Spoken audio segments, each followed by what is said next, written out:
I stood there in my wedding dress as champagne dripped down my face, cake crumbles scattered at my feet. Amy's words echoed through the reception hall. "This is what you get for acting like you're better." My mother, Margaret, wrapped her arms around Amy protectively. I remained silent, calculating. The wedding guests froze in horror. I thought about the college tuition deposit I controlled, the co-signed lease, and the trust fund documents hidden in my office. Everyone expected tears. Instead, I smiled slightly, knowing what would come at 7:30 tomorrow morning. The day had started so differently. 6 hours earlier, I woke up in my suite at the Fairmont Hotel, golden sunlight streaming through floor-to-ceiling windows. This was supposed to be the happiest day of my life.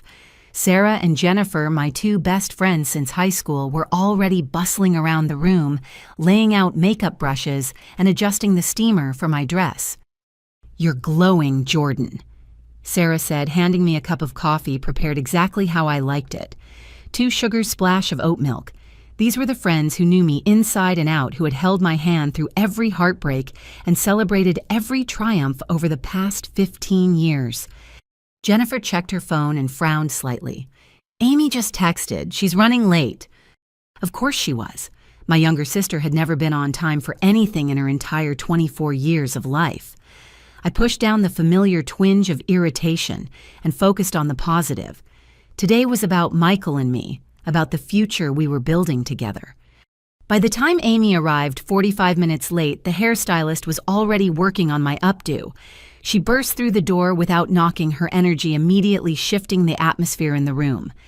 Traffic was insane. She announced, though, I could smell the stale cigarette smoke clinging to her clothes and knew she'd probably stopped at the gas station to buy a pack. Her eyes were bloodshot with dark circles that even her concealer couldn't hide. "Hi, Amy," I said, keeping my voice neutral. "There's coffee on the side table. Your dress is hanging in the bathroom." She glanced at the dress with barely concealed disdain. "Right, the one you picked out for me." Sarah and Jennifer exchanged glances. They'd been through enough family gatherings to recognize the warning signs of an Amy spiral. The hairstylist, a cheerful woman named Rosa, tried to lighten the mood. "Your sister has such beautiful hair," Rosa said to Amy. "Must run in the family." Amy's laugh was sharp. "Oh, Jordan got all the good genes. Perfect hair, perfect skin, perfect life." She slumped into a chair and started scrolling through her phone. "Must be nice." I focused on my breathing, a technique my therapist had taught me. In for 4, hold for 4, out for 4. Today was not the day to engage with Amy's bitterness. As Rosa worked on my hair, weaving in the delicate pearl pins that had belonged to our grandmother Dorothy, Amy's mood seemed to darken with each passing minute. She kept glancing up from her phone, her jaw tightening, whenever Sarah or Jennifer laughed at something. "God, could you all keep it down?" Amy snapped. "Some of us have headaches." "Maybe you should eat something," Jennifer suggested gently. "There are pastries from that French bakery you like." "I don't need you mothering me," Amy shot back. "I get enough of that from Perfect Jordan." I met her eyes in the mirror. "Amy, what's really going on? You seem upset." "Oh, now you care. You've been too busy planning your dream wedding to notice anything else happening in this family." Rosa's hands stilled in my hair. The uncomfortable silence stretched until she cleared her throat and resumed working. I noticed her glance at Amy with a strange expression, like she was trying to place her. "Actually," Rosa said slowly, "I think I might have seen you last week. Do you ever go to that coffee shop on Maple Street? The one next to the check-cashing place?" Amy's face flushed. "No, you must be thinking of someone else." But Rosa persisted, friendly and oblivious to the tension. "I could have sworn it was you. You were with a tall guy, lots of tattoos. You seemed upset about something, and I remember thinking I should have offered to help." "I said it wasn't me," Amy snapped, her voice rising. "God, why does everyone have to be in my business?" She stood abruptly and stormed toward the bathroom, slamming the door behind her.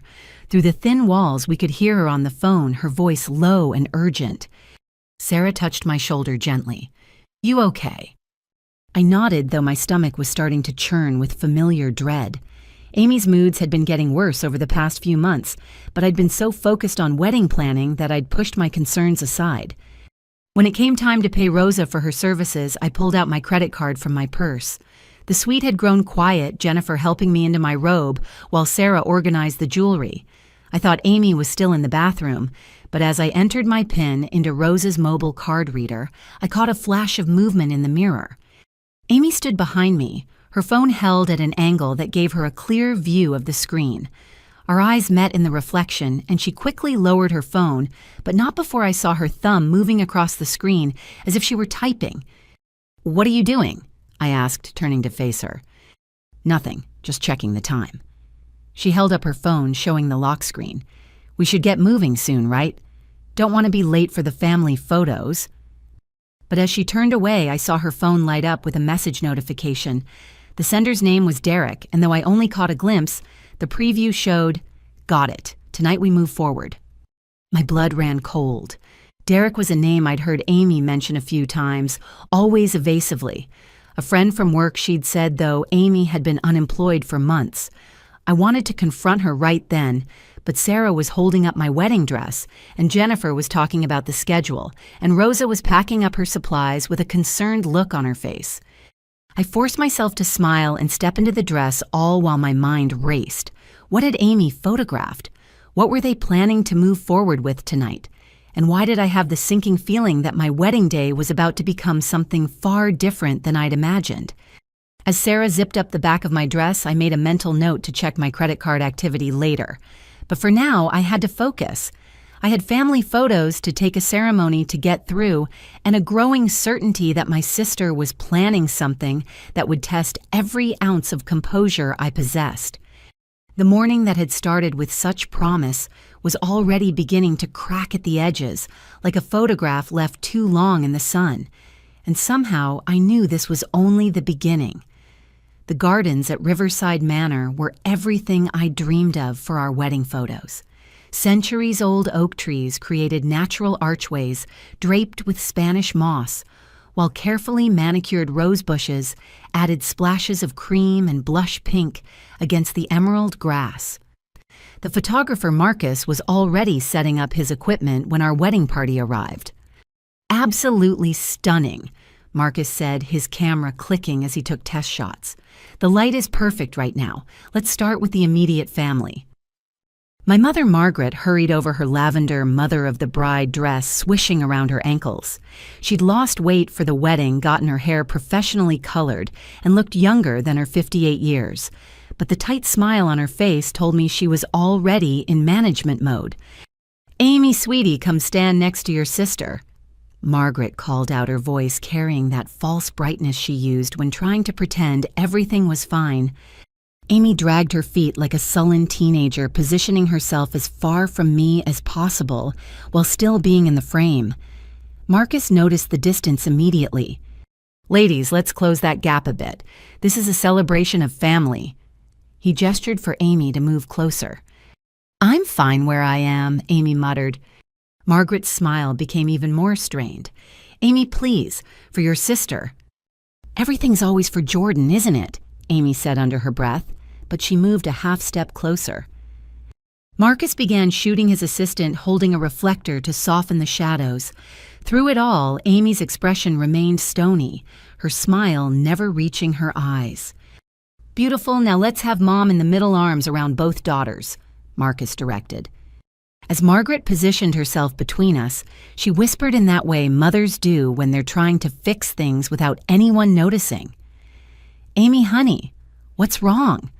This is your sister's big day." "Nothing's wrong," Amy said through gritted teeth. "I'm smiling, aren't I?" Just then, a black Mercedes pulled up to the venue's side entrance. My father Thomas stepped out, and my stomach immediately knotted. He wasn't alone. His second wife, Bethany, emerged from the passenger side, even though I'd specifically asked him to come alone for the family photos. Bethany was 15 years younger than my mother, with bottle blonde hair and a dress that seemed more appropriate for a cocktail party than an afternoon wedding. She'd been Dad's secretary before becoming his wife, a cliché that still made Margaret's jaw clench 5 years after the divorce. "Thomas," Margaret said, her voice icy. "I see you brought company." "Bethany's family now." Dad said, though he had the grace to look uncomfortable. "She'll just wait by the car during the photos." "How considerate," Margaret replied, each word dripping with sarcasm. Marcus, sensing the tension, tried to maintain his professional cheerfulness. "Let's get a few shots with Dad and the girls. Shall we?" As we repositioned, Amy suddenly moved closer to me, but not out of affection. Her lips barely moved as she whispered, "Must be nice having Daddy pay for your perfect wedding while the rest of us struggle." "Dad offered to help with your college expenses, too," I whispered back, trying to keep my expression pleasant for the camera. "Right, with conditions, with judgment, with constant reminders of what a disappointment I am compared to his perfect firstborn." "Amy, that's not—" "Smile, Jordan," she hissed. "Wouldn't want to ruin your precious photos." Marcus continued clicking away, capturing what probably looked like tender sisterly moments, but were actually veiled threats and barely contained resentment. When he asked us to link arms, Amy gripped mine hard enough to leave marks. "Oh, this is lovely." My cousin Emma appeared with her husband Nathan, their twin boys racing ahead of them toward the garden fountain. Emma was Margaret's niece, a successful real estate agent who had a knack for being in the right place at the right time to gather family gossip. "Emma," Margaret called out, grateful for the distraction. "Come, we're doing extended family next." As the group reorganized, Emma sidled up to me. "Beautiful venue, Jordan, though I have to say I was surprised to see Amy here. After what happened last week, I thought—" My attention sharpened. "What happened last week?" Emma glanced around, then lowered her voice. "You didn't know Nathan and I saw her at the Rivers Casino. It was past midnight on a Tuesday, and she was at the high-stakes poker table. Nathan wanted to say hello, but she seemed intense. There was a man with her lots of tattoos, and they were arguing about money." "Derek," I said without thinking. "You know him?" "No, I just heard the name." Emma's expression grew concerned. "Jordan, I don't want to worry you on your wedding day, but she didn't look good. The dealer seemed to know her by name and not in a friendly way. When she saw us, she practically ran out of there." Before I could respond, Marcus called for places. The extended family photo required multiple arrangements, with Margaret insisting on specific positioning that put Amy front and center. "She looks too far to the side," Margaret fussed. "Amy should be more prominent. She's immediate family." "Mom, it's fine where she is," I said, trying to keep the frustration out of my voice. "No, it's not fine. People will think we're excluding her." Margaret physically moved Amy closer to the center, right next to me. "There, that's better. Families should be together." Thomas cleared his throat. "Speaking of family, shouldn't Bethany be in some of these shots?" The temperature seemed to drop 10 degrees. Margaret's smile became positively glacial. "I think immediate and extended family is quite sufficient," she said. "Though, if you'd like to arrange your own photo session with your new family, I'm sure Marcus has availability next week." "There's no need for that tone, Margaret." "What tone? I'm simply being practical. We wouldn't want to confuse future generations looking at these photos, wondering who belongs and who's just temporary."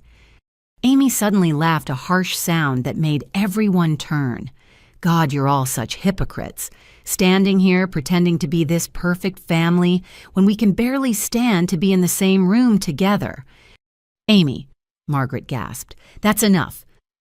"Is it? We're all thinking it. Dad's here with his midlife crisis wife, Mom's pretending she's not bitter about it, and Jordan's playing princess while the rest of us deal with real problems." "What real problems?" I asked, unable to stop myself. "Amy, if something's wrong, talk to me." She whirled on me, eyes flashing. "Oh, now you want to talk. Where were you last month when I needed help?" "Oh, right, cake tasting. Where were you when I tried to call you last week, dress fittings? Everything's always about you, Jordan.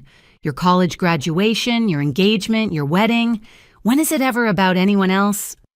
"That's not fair," I said, my voice shaking. "I've always been there for you." Have you been there when it's convenient, when it makes you look like the good sister?" Marcus and his assistant stood frozen, cameras lowered.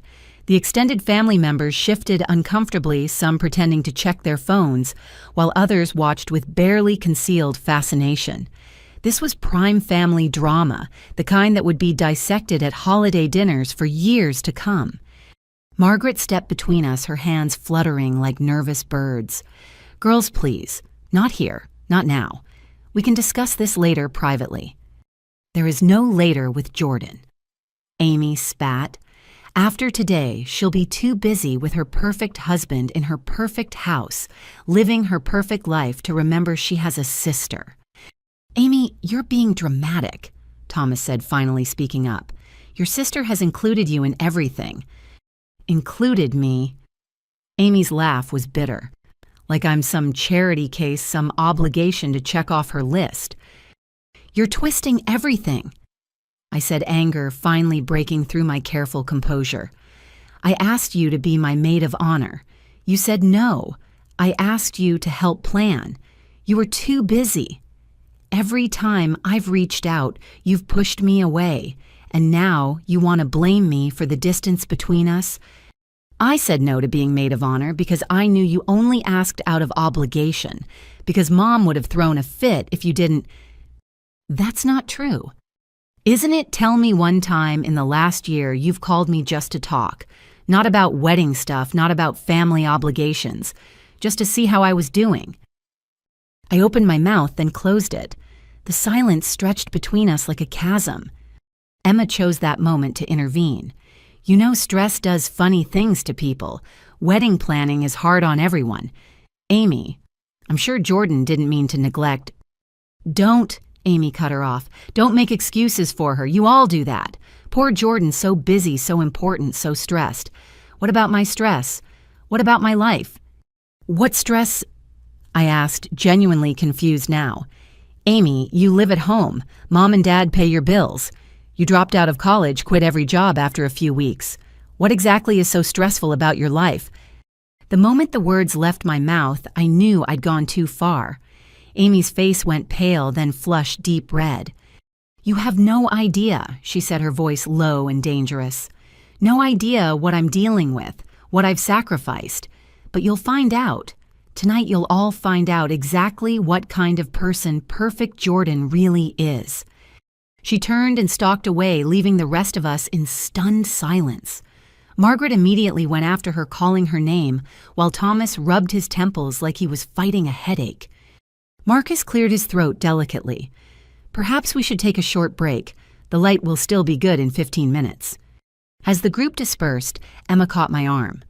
"Jordan, I didn't want to say this in front of everyone, but when Nathan and I saw Amy at the casino, she wasn't just gambling. She was signing something papers that Derek guy had. It looked official, like loan documents or something." My blood ran cold. Loan documents. I could be wrong, but Nathan used to work in finance, and he said it looked like she was either borrowing money or using something as collateral. Using what as collateral? She doesn't own anything. Emma bit her lip. That's what worried us. "Jordan, you don't think she wouldn't use someone else's information, would she?" I thought about Amy photographing my credit card, about Derek's message, about Amy's words. "Tonight you'll all find out." "I need to make a call," I said, already reaching for my phone. "But the photos can wait 5 minutes." I hurried to a quiet corner of the garden and dialed my credit card company. As I navigated through the automated system, I watched my family scattered across the lawn. Margaret had caught up to Amy by the fountain and was gesturing animatedly while Amy stood with her arms crossed. Thomas was escorting Bethany back to the car, probably relieved to have an excuse to leave the drama. Emma was corralling her twins while shooting worried glances my way. When I finally reached a representative and asked about recent activity on my card, my worst fears were confirmed. 3 large cash advances had been attempted in the last hour, all declined because they exceeded my available credit. "Ma'am, we've put a temporary freeze on your card due to suspicious activity," the representative said. "Would you like us to issue a new card?" "Yes," I said, my mind reeling. "And please flag my account for potential fraud." As I ended the call, I saw Amy watching me from across the garden. When our eyes met, she smiled. It wasn't a nice smile. It was the smile of someone who had already decided to burn everything down and was just waiting for the match to light. Marcus called out that he was ready to resume photos. I plastered on my bride smile and walked back to the group, all while calculating how much damage my sister could do in the hours between now and my reception. The answer I would soon learn was more than I could have imagined. 90 minutes before I was supposed to walk down the aisle, I found myself standing in the doorway of the bridal suite, frozen in disbelief. Amy had her back to me, hunched over my purse, which she dumped onto the velvet ottoman. My wallet was splayed open, credit cards scattered like playing cards across the fabric. "What are you doing?" Amy spun around, clutching her phone. For a split second, I saw panic flash across her face before it hardened into defiance. "Looking for aspirin." She said, though we both knew my emergency kit was in the side pocket, not the main compartment where she'd been rifling. With my wallet open, with my cards out, she shrugged, that maddening gesture she'd perfected in adolescence. Things fell out when I was searching. God, Jordan paranoid much. I stepped into the room, closing the door behind me. Sarah and Jennifer were handling last-minute details with the coordinator, and I was grateful for the privacy. This confrontation had been building all day, maybe longer. "I know about the cash advances," I said quietly. 3 attempts in the last hour, all declined. Amy's face went through a series of expressions like she was trying on masks to see which one fit. Surprise, confusion, innocence, before finally settling on anger. "I don't know what you're talking about." "Stop lying to me, Amy. I saw you photographing my credit card this morning. I know Derek texted you about moving forward with something tonight, and now you're going through my purse like a common thief." "How dare you?" She stood up, kicking my purse in the process. Lipstick and receipts scattered across the floor. "I'm your sister, not some criminal." "Then explain what's going on. Explain why Emma saw you at the Rivers Casino signing papers with Derek. Explain why you need $30,000 from someone you supposedly hate." The color drained from Amy's face.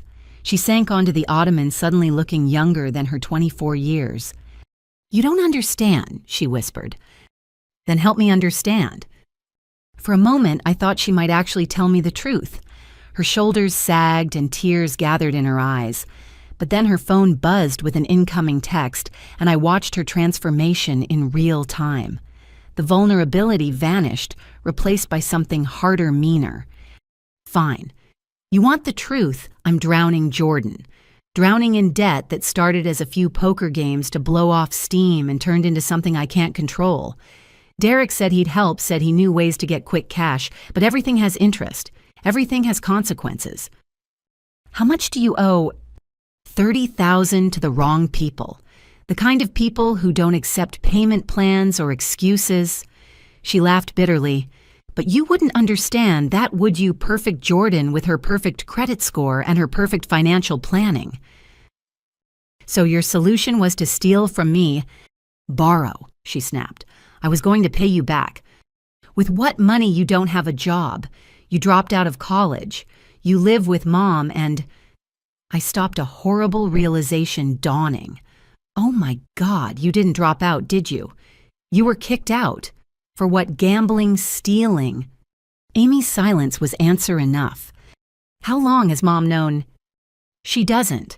I've been pretending to go to classes, taking the tuition money she gives me and trying to dig myself out of this hole. But it just keeps getting deeper." I sat down on the bed, my wedding dress pooling around me like a white cloud. The fairy tale was crumbling, and we hadn't even made it to the ceremony. "We can figure this out," I said finally. "After the wedding, we'll sit down with Mom and Dad, maybe get you into a program." Amy's laugh was sharp enough to cut. "A program? You think this is some after-school special where I go to rehab and everything's magically fixed? These people don't wait for family interventions, Jordan. They want their money now." "Then we'll go to the police." "With what proof that I borrowed money from criminals? They'll arrest me too." She stood up, pacing the small room like a caged animal. "Besides, going to the police would require you to care more about my life than your reputation. Imagine the scandal." Bride's sister arrested at wedding for illegal gambling debts. That would really put a damper on your perfect day. That's not fair. Isn't it you've spent $300,000 on this wedding? $300,000 Jordan.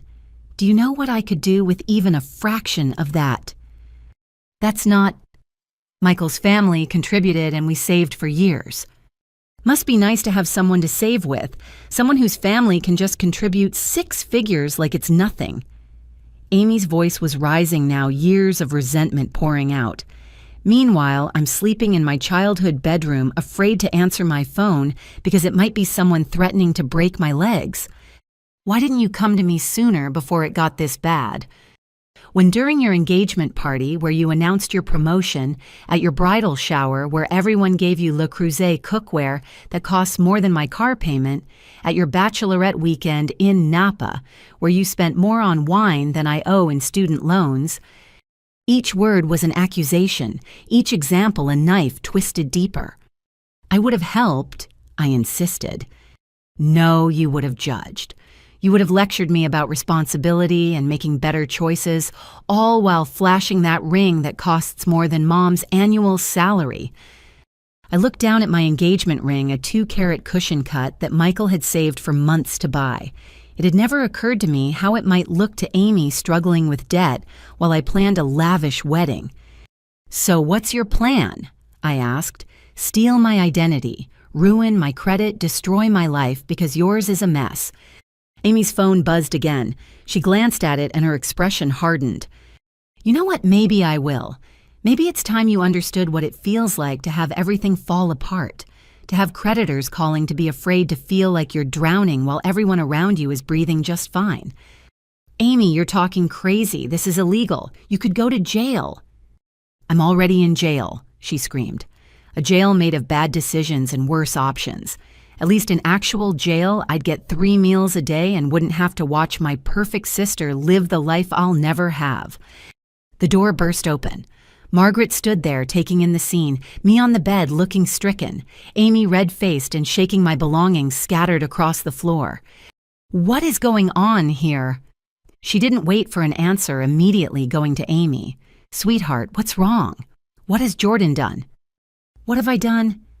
I couldn't believe it. Mom, she was stealing from my purse. She's been trying to use my credit cards without permission.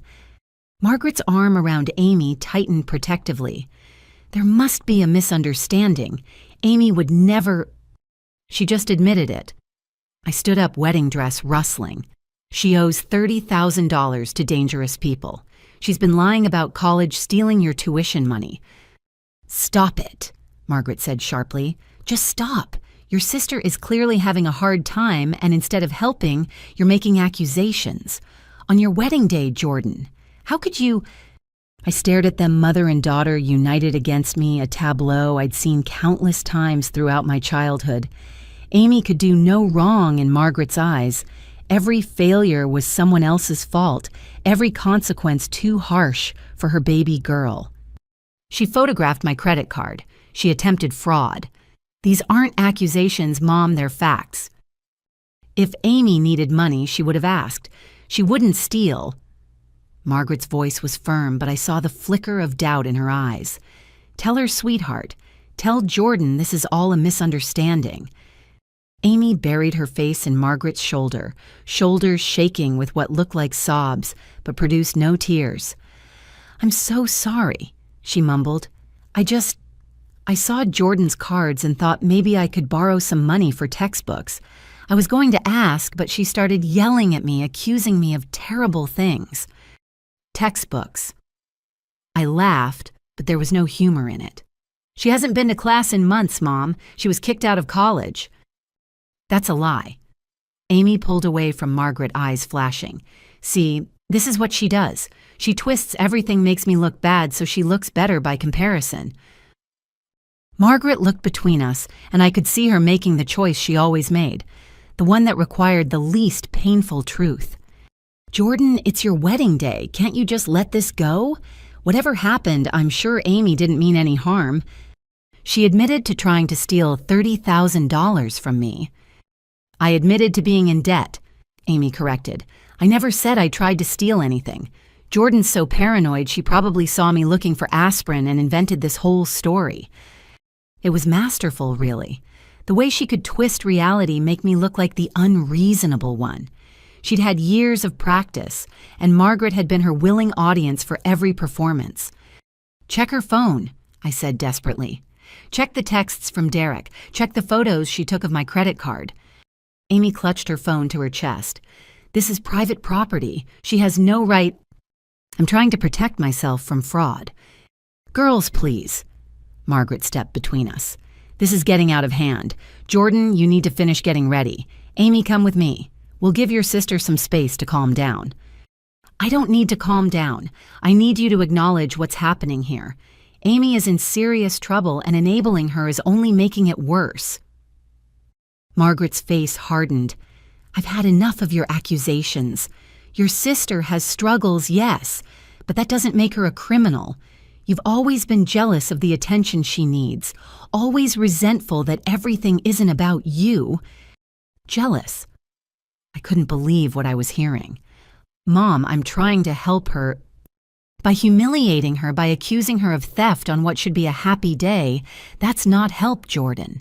That's cruelty." Amy pecked out from behind Margaret, and I swear I saw her smirk. She'd won this round, turned our mother against me with a few tears and well-placed lies. "You know what?" I said, suddenly exhausted. "Fine, take her side. Believe her lies. But when the bills come due, when the police show up, when the people she owes money to come collecting, don't say, 'I didn't warn you.'" "So dramatic," Amy muttered. "Always has to be the victim." I looked at her. Really looked at her. Beneath the defiance and manipulation, I saw something else. Fear. Real bone-deep terror that she was trying to hide behind bravado and blame. "Amy," I said quietly, "it's not too late. We can still fix this, but you have to be honest. You have to stop the games and tell us what's really going on." For a heartbeat, I thought I'd reached her. Her mask slipped, and the scared little girl I used to protect from nightmares peeked through. Then her phone rang. Derek's name flashed on the screen. She answered it, turning away from us. "Yeah, no, it didn't work. She knows." A pause. "Tonight, at the reception. Plan B." My blood ran cold. "What's Plan B?" Amy ended the call and looked at me with eyes that held no warmth, no recognition of sisterhood or shared history. "You'll find out," she said. "Everyone will know exactly what kind of person you are by the end of the night. The bride who had everything and wouldn't share a penny to save her sister's life." "Amy," Margaret gasped, finally hearing the venom in her daughter's voice. But Amy was already heading for the door. "I need to get ready. Wouldn't want to ruin Jordan's perfect pictures by looking stressed." She paused in the doorway, looking back at me. "Enjoy your ceremony, sister. It'll be the last thing you enjoy for a long time." She left, and Margaret hurried after her, leaving me alone in a room that suddenly felt too quiet. My purse contents were still scattered on the floor, credit cards gleaming like accusations in the afternoon light. I bent down to gather them, hands shaking as I checked each one. All there, but it didn't matter. Amy had what she needed. Photos, numbers, security codes she'd probably memorized, while I trustingly left my purse around the house we'd grown up in. Sarah appeared in the doorway, radiant in her bridesmaid dress. "Jordan, the photographer wants to know if—" "Oh, honey, what's wrong?" I stood up, clutching my violated wallet, and made a decision. "I need you to do something for me. Quietly, without anyone knowing." "Anything."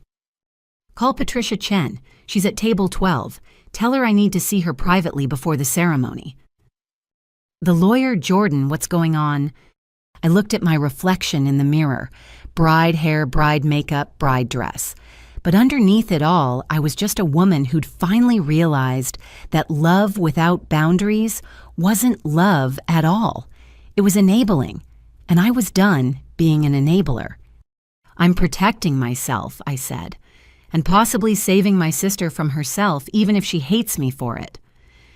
Sarah squeezed my hand. "Whatever you need. Patricia will be here in 5 minutes." As she left to find my attorney friend, I began putting my credit cards back in my wallet, each one a reminder of how much I had to lose and how far Amy was willing to go to take it from me. The countdown to my ceremony continued, but I was no longer counting minutes until I said, "I do." I was counting steps in a chess game where my opponent had already shown she was willing to flip the board rather than lose. 83 minutes until I walked down the aisle. More than enough time to protect what was mine and plan for whatever plan B Amy had in store.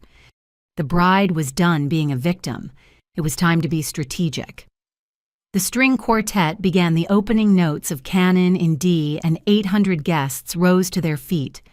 Through the sheer curtain separating me from the main ceremony space, I could see Michael waiting at the altar, his face glowing with anticipation. This should have been the happiest moment of my life. Instead, I stood frozen Patricia Chen's whispered legal advice still echoing in my ears. "Jordan, breathe," Sarah murmured beside me, adjusting my veil one final time. "You've done what you can. Now it's time to marry the man you love." She was right. In the past 45 minutes, I'd filed fraud alerts with all 3 credit bureaus, initiated a trace on the attempted cash advances, and gave Patricia power of attorney to act on my behalf if anything happened during the reception. It was the best I could do without missing my own wedding. "Ready, princess?" My father appeared at my elbow looking distinguished in his tuxedo despite the stress lines around his eyes. "As ready as I'll ever be." The curtains parted, revealing the transformed ballroom. Thousands of white roses lined the aisle, their perfume mixing with the soft glow of candlelight. Every detail I'd spent months planning was perfect, except for Amy. She stood with the other bridesmaids swaying slightly. Jennifer had texted me that Amy had been drinking champagne in the bridal suite for her nerves. Her smile was too bright, her eyes too glassy, and she was holding her phone in her bouquet hand, partially hidden by the peonies. As Dad and I began our walk, I kept my eyes fixed on Michael. His smile was my anchor, reminding me why we were here. His parents, Robert and Helen, beamed from the front row. His sister Michelle dabbed at her eyes with a handkerchief. This was my real family, I told myself, the one I was choosing. We were halfway down the aisle when I heard the unmistakable sound of a phone camera clicking. Amy was recording her phone, now barely concealed, as she captured every step I took. My smile never wavered, but I made a mental note. Whatever plan B was, she was documenting it. "Who gives this woman to be married?" Reverend Williams asked when we reached the altar. "Her mother and I do." Dad said, his voice thick with emotion. He kissed my cheek, whispered, "I'm proud of you, sweetheart," and took his seat next to Bethany. Margaret sat in the front row across the aisle, and I noticed she kept glancing back at Amy with worried eyes. Good. Maybe she was finally seeing what I'd been trying to tell her. Michael took my hands, his touch grounding me in the present moment. "You look absolutely stunning," he whispered. "Dearly beloved." Reverend Williams began, his voice carrying across the hushed room. "We are gathered here today to witness the union of Jordan Marie Anderson and Michael James Fletcher." As he spoke about love and commitment, I snuck glances at Amy. She was typing on her phone now, not even pretending to pay attention to the ceremony. Jennifer tried to nudge her, but Amy just shifted away. "Marriage is a sacred bond." Reverend Williams continued, "built on trust, honesty, and mutual respect. It requires us to put another's needs alongside our own, to choose love even when it's difficult to stand together against whatever storms may come." I heard a small snort from the bridesmaid section. Amy had her phone raised again, and I realized with dawning horror that she was live streaming. I could see the Instagram interface, the hearts floating up the screen as viewers reacted in real time. Michael squeezed my hands, drawing my attention back to him. His brown eyes were full of understanding. He'd noticed too, but he was silently telling me to stay focused on us. "Michael and Jordan have written their own vows," Reverend Williams announced. "Michael, would you like to begin?" Michael pulled a folded paper from his pocket, his hands steady despite the emotion in his voice.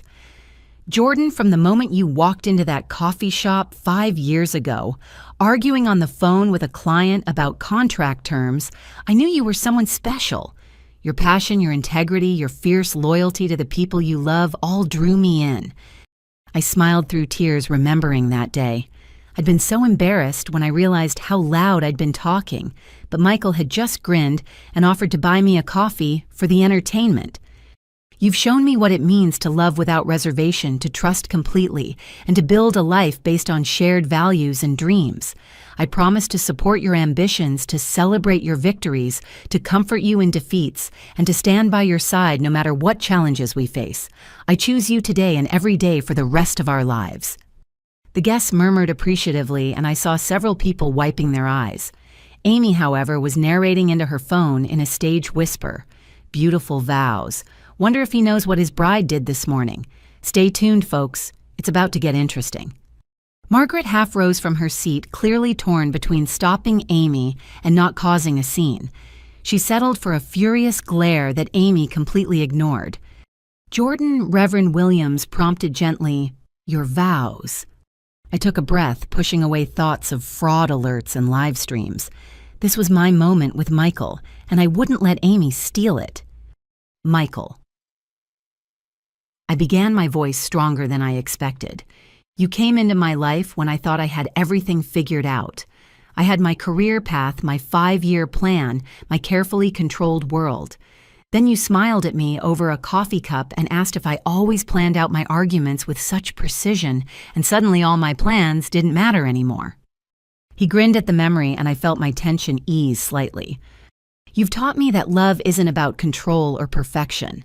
It's about choosing to be vulnerable with another person, trusting them with your whole heart, and knowing they'll protect it as fiercely as their own. You've celebrated my strengths and loved me through my weaknesses. You've shown me that the best things in life can't be planned, only embraced. I paused, looking directly at him, making sure he understood my next words were for him alone. Today, in front of our family and friends, I promise to love you with the same generosity and grace you've shown me. I promise to support your dreams, to be your partner in all things, and to face whatever comes with courage, knowing we face it together. I choose you, Michael, today and always. Beautiful, Reverend Williams said, and I could hear the smile in his voice. Now the rings. Michael's nephew Tommy stepped forward with the ring pillow adorable in his miniature tuxedo. As Michael slipped the platinum band onto my finger, I noticed Amy had moved. She was angling for a better shot, practically stepping out of the bridesmaid line. With this ring, Michael said, "I thee wed." My hands trembled slightly as I placed his ring, but my voice was steady. With this ring, I thee wed. Now for the unity candle, Reverend Williams announced. This was the part where our mothers were supposed to light the taper candles we'd use to light the unity candle together. Margaret stood, her movements graceful despite the tension radiating from her. Helen rose from the other side, and they met us at the small table set up beside the altar. As they lit their candles, I heard Amy's voice again, louder now. Watch my selfish sister ignore family crisis for her princess moment. You have no idea what she's really like. Gasps rippled through the congregation. Michael's hand found mine, squeezing gently. I kept my eyes on the candles, on the flames that Margaret and Helen held out to us. The joining of two flames into one represents the joining of two lives, two families, two futures. Reverend Williams said, his voice carrying a note of determination to continue despite the disruption. Michael and I each took our taper candles, touching them to our mother's flames, then moving together to light the unity candle. The flame caught burning, bright and steady. Perfect. I whispered not about the candle, but about us, about our ability to stay focused on each other despite the chaos around us. We returned to our positions, and Reverend Williams raised his voice slightly. What God has joined together, let no one separate. No one. Amy laughed, the sound carrying clearly across the room. That's rich. By the power vested in me by the state of California, Reverend Williams continued firmly, I now pronounce you husband and wife. Michael, you may kiss your bride. Michael cupped my face gently, his thumbs brushing away tears I hadn't realized were falling. "I love you, Mrs. Fletcher," he whispered. "I love you too," I managed before his lips met mine. The kiss was perfect, tender, passionate, a promise and a claim all at once. The guests erupted in applause, and for a moment I forgot about everything else. There was only Michael and me and the life we were beginning together. Then the music swelled the recessional beginning, and we turned to face our guests as husband and wife. That's when I saw Amy's phone held high, her voice carrying over the music. "And there goes the bride, folks. Let's see how long the happiness lasts when she finds out what's waiting for her at the reception. Like and subscribe if you want to see a wedding reception nobody will forget." Margaret finally moved, reaching for Amy's arm, but Amy danced away, following us down the aisle while still filming. The guests looked confused, some amused, others concerned. I saw Patricia Chen in her seat phone already out, probably screenshotting Amy's live stream for evidence. Michael and I maintained our smiles, waving to guests, playing the part of happy newlyweds, even as Amy's commentary followed us. "Look at that dress, $50,000, while her sister can't afford groceries. But karma's coming, friends. Stay tuned for the reception. You won't want to miss what happens when the cake comes out." We made it to the curtained exit, and suddenly we were in the relative quiet of the hallway. Sarah and Jennifer rushed to us both, talking at once. "I'm so sorry we tried to get her phone." "She's completely drunk, Jordan. We should call security." "Stop," I said, holding up my hand. "It's done. We're married. That's what matters." Michael pulled me against him, and I felt his chest rumble with laughter.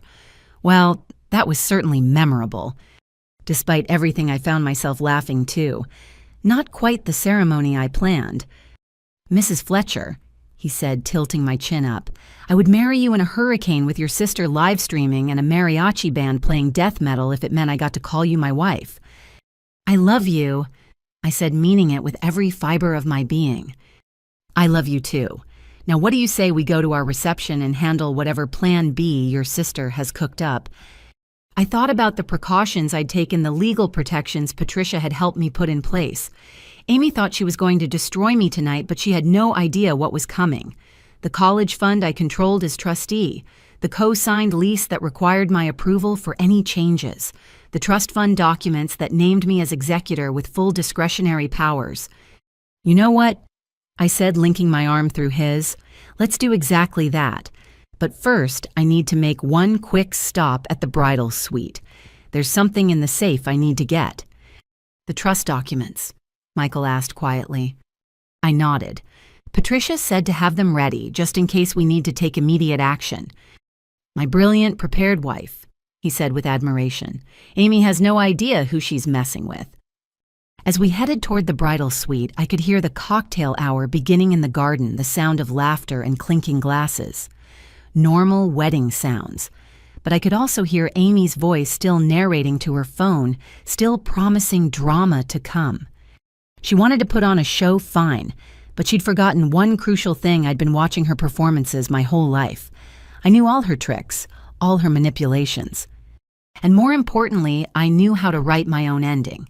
The grand ballroom had been transformed into something out of a fairy tale. Crystal chandeliers cast warm light over tables draped in ivory silk centerpieces of white orchids, and roses perfumed the air, and the band played soft jazz as 200 of our closest friends and family found their seats. It should have been perfect. Instead, I felt like I was walking into an ambush. "Ladies and gentlemen," the band leader announced, "please welcome for the first time as husband and wife, Mr. and Mrs. Michael Fletcher." The room erupted in applause as Michael and I entered. I'd changed into my reception dress during cocktail hour, a sleeker design that allowed me to move freely. More importantly, I'd secured the trust documents in the hotel's safe and had a long conversation with the venue's security team. They were now aware of Amy's condition and had been instructed to monitor her closely. We glided onto the dance floor for our first dance. Michael pulled me close as At Last by Etta James began to play. For 3 minutes and 20 seconds, I let myself forget everything except the feeling of my husband's arms around me. "You're tense," he murmured in my ear. "She's at the bar again," I whispered back, having spotted Amy downing what looked like her 5th champagne. "Derek's with her now." Michael spun me gracefully, using the movement to glance in their direction. "Security." "Watching. Patricia has everything ready if we need it." "Then dance with me, wife. Whatever happens, we'll handle it together." I melted into him, letting the music wash over us. Our guests swayed along, many filming with their phones, capturing what appeared to be a magical moment. None of them knew about the documents in the safe or the security guards stationed discreetly around the room. The song ended and we took our seats at the head table as the salad course was served. Everything proceeded normally through dinner. Speeches began with Michael's best man, his brother David, who told charming stories about Michael's failed attempts at cooking when they were roommates. I knew Jordan was the one. David concluded, when she not only ate his infamous experimental pasta, but asked for seconds. That's true love, folks. The room laughed warmly. My maid of honor, Sarah, was next, talking about our friendship since freshman year of college and how she'd known Michael was special from the first time she saw us together. "Jordan has always been the friend we all turn to in crisis," Sarah said, her voice carrying clearly through the microphone. "She's the one with the plan, the solution, the shoulder to cry on. Michael, you're getting not just a wife, but a partner who will move mountains for the people she loves. Treasure her." I squeezed Michael's hand under the table, touched by Sarah's words. Then I saw Amy approaching the microphone and my heart sank. This wasn't part of the schedule. She wasn't supposed to give a speech. "Excuse me," Amy said, tapping the mic. Her words were slightly slurred but still comprehensible. "I know I'm not on the program, but as the bride's only sister, I have some things to say." The room quieted, guests settling back with polite interest. Margaret half rose from her seat at the family table, but Dad pulled her back down. I saw Patricia discreetly move closer to the stage, her phone ready. "Jordan." Amy began turning to face me. Her smile was sharp as broken glass. "My big sister, everyone here probably thinks you're perfect. The perfect bride, the perfect daughter, the perfect everything." Nervous laughter rippled through the room. Michael's hand tightened on mine. "You all see the successful lawyer, the devoted friend, the loving daughter. But family knows things others don't. Family sees behind the mask." "Amy," I said quietly, though the microphone picked it up, "please don't do this." "Don't do what? Tell the truth, share some sisterly memories on your special day." She turned back to the crowd. "Let me tell you about the real Jordan Anderson. Sorry, Fletcher now, though that name change won't hide who you really are." The room had gone completely silent. Even the waitstaff had frozen trays balanced in their hands. Growing up, Jordan was the golden child. Straight A's, full scholarship to Berkeley Law Review at Stanford. Our parents' pride and joy. Meanwhile, I was just Amy, struggling Amy, disappointing Amy, never quite measuring up to perfect Jordan. "That's not," I started, but she cut me off. "Not true. Really remember when I got rejected from Berkeley. What did you say? Maybe if you'd studied harder instead of partying. Remember when I lost my job at the restaurant? Maybe if you showed up on time, always so helpful with your criticism disguised as advice." Margaret was crying now, mascara running down her cheeks. The wedding photographer had stopped taking pictures, lowering his camera with an uncomfortable expression. "But the worst part," Amy continued, her voice rising, "is how you pretend to care. How you offer help with strings attached, judgment included, free of charge. Like when you said you'd co-sign my lease, then lectured me for an hour about financial responsibility. Or when you promised to help with college applications, then rewrote all my essays because they weren't good enough." "I was trying to help you succeed," I said, unable to stay silent any longer. "No, you were trying to make me into you. But newsflash, sister, not everyone wants to be perfect. Some of us are happy being human." She pulled out her phone, waving it at the crowd. "I've been live streaming this whole wedding. Want to know why? Because people should see what happens when someone hoards family resources while their siblings suffer. This wedding cost more than most people make in 5 years. That dress she's wearing, designer. That ring, 2 carats. Meanwhile, her family members are drowning in debt. Amy, stop, Dad called out. This isn't the place. When is the place, Dad? At the family dinners, Jordan's too busy to attend. At the holidays, she spends with Michael's family instead. Face it, we only matter when we make her look good.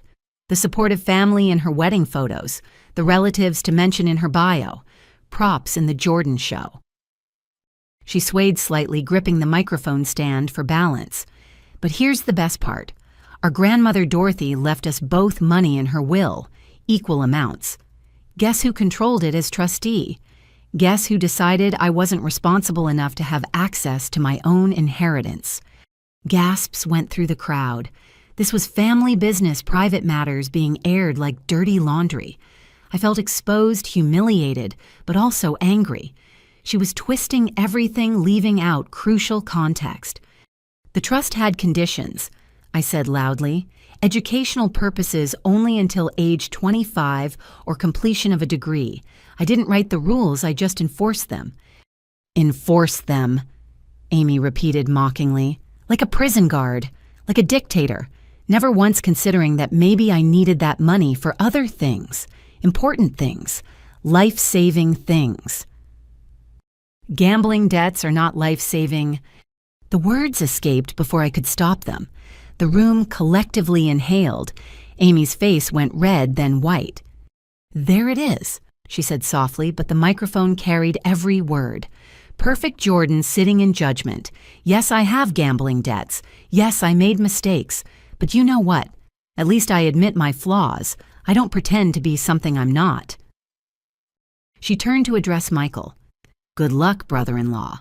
Hope you know what you signed up for. A wife who will control every penny, judge every decision, and always know better than you. That's enough. Michael stood up. Amy, you're drunk and upset. Let's get you some water and... Don't patronize me, Amy shouted. You're just like her. Perfect Michael with his perfect job and his perfect family. You two deserve each other. She stumbled off the small stage, but instead of returning to her seat, she headed for the wedding cake. It stood on its own table, 5 tiers of buttercream and sugar flowers, a small fortune in flour and eggs. Amy, no, I breathed, realizing her intention. But she was already there, grabbing the ceremonial cake knife. For one horrible moment, I thought she might do something truly dangerous. Instead, she hacked at the bottom tier, sending chunks of cake flying. This is what I think of your perfect wedding, she screamed, attacking the cake with renewed vigor. Your perfect life built on other people's misery. Security finally moved in, but Amy grabbed a champagne bottle from a nearby table and smashed it against the cake table. Champagne exploded everywhere, drenching the cake, the tablecloth, and several unfortunate guests sitting nearby. Amy, please. Margaret had reached her now, trying to pull her away. Sweetheart, stop this. But Amy was beyond reason. She grabbed handfuls of destroyed cake and threw them randomly. One hit Bethany square in the chest, leaving a streak of buttercream down her coral dress. Another splattered across the gift table. Then she turned to me, her hands full of cake, and icing, her face twisted with years of resentment and pain. This is what you get for acting like you're better, she shouted and hurled the mess directly at me. Time seemed to slow. I saw the cake coming, but didn't move, didn't flinch. It hit me full in the face and chest, chocolate and vanilla mixing with champagne in a disgusting slurry that dripped onto my reception dress. The room exploded in chaos. Guests gasped and exclaimed. Someone screamed. Camera phones appeared everywhere, documenting my humiliation. But Margaret's reaction was the worst. She pulled Amy into her arms, cake and all stroking her hair. Shh, baby, it's okay. She just needs to let it out. You've been holding in so much pain. I stood there covered in my own wedding cake, watching my mother comfort my attacker. Michael was beside me immediately with napkins trying to clean the worst of it, but I barely noticed. All I could see was Margaret choosing Amy again, excusing her again, enabling her again. Let it out, I said, my voice deadly quiet. She just destroyed my wedding and you think she needs to let it out? Margaret looked at me over Amy's head, and for the first time in my life, I saw something like disappointment in her eyes. Disappointment in me. "She's your sister," she said. "She's hurting. Where's your compassion?" "Where's her accountability?" I shot back. Security had formed a circle around us, unsure whether to intervene in what was clearly a family matter. The venue coordinator looked like she might faint. Patricia was documenting everything on her phone while simultaneously typing on a second device. Derek appeared from nowhere, wrapping his tattooed arm around Amy's shoulders. "Come on, babe, you made your point. Let's get out of here." "Not yet," Amy said, pulling away from both him and Margaret. She faced me one more time, her makeup smeared her bridesmaid dress, stained with cake and champagne. "You want to know Plan B, Jordan? Check your credit report tomorrow, check your bank accounts, check your professional reputation. You took everything from me, so I'm returning the favor." "Security," I said calmly. "Please escort Miss Anderson and her friend from the premises." "You're throwing me out," Amy laughed hysterically. "From your own sister's wedding." "You're no sister of mine," I said, the words falling like stones between us. "Not anymore." The security guards moved in professional but firm. Amy didn't resist, seemingly satisfied with the destruction she'd wrought.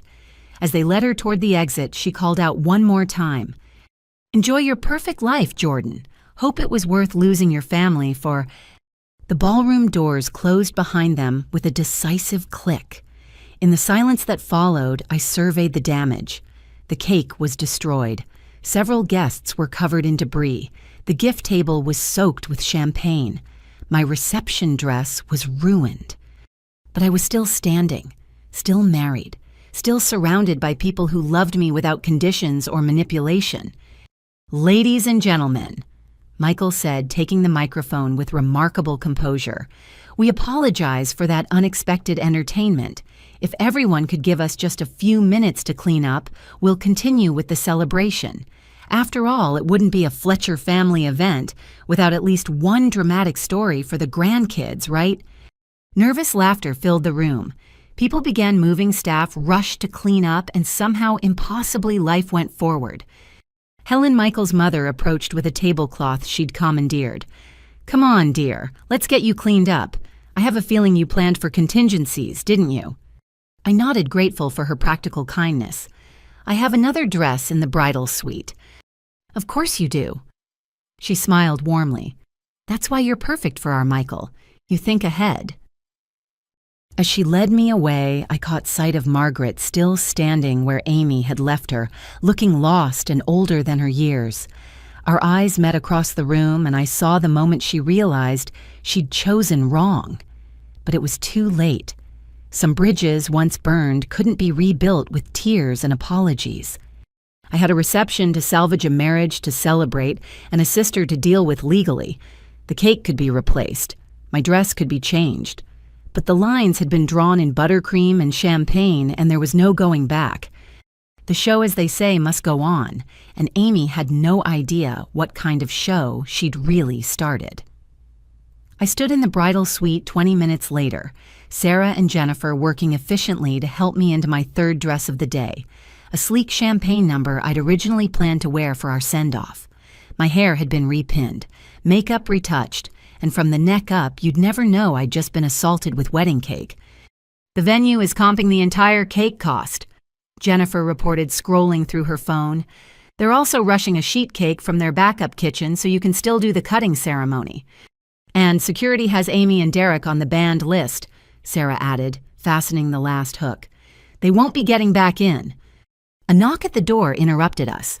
Michael peered in, his expression a mix of concern and admiration. "How's my wife doing?"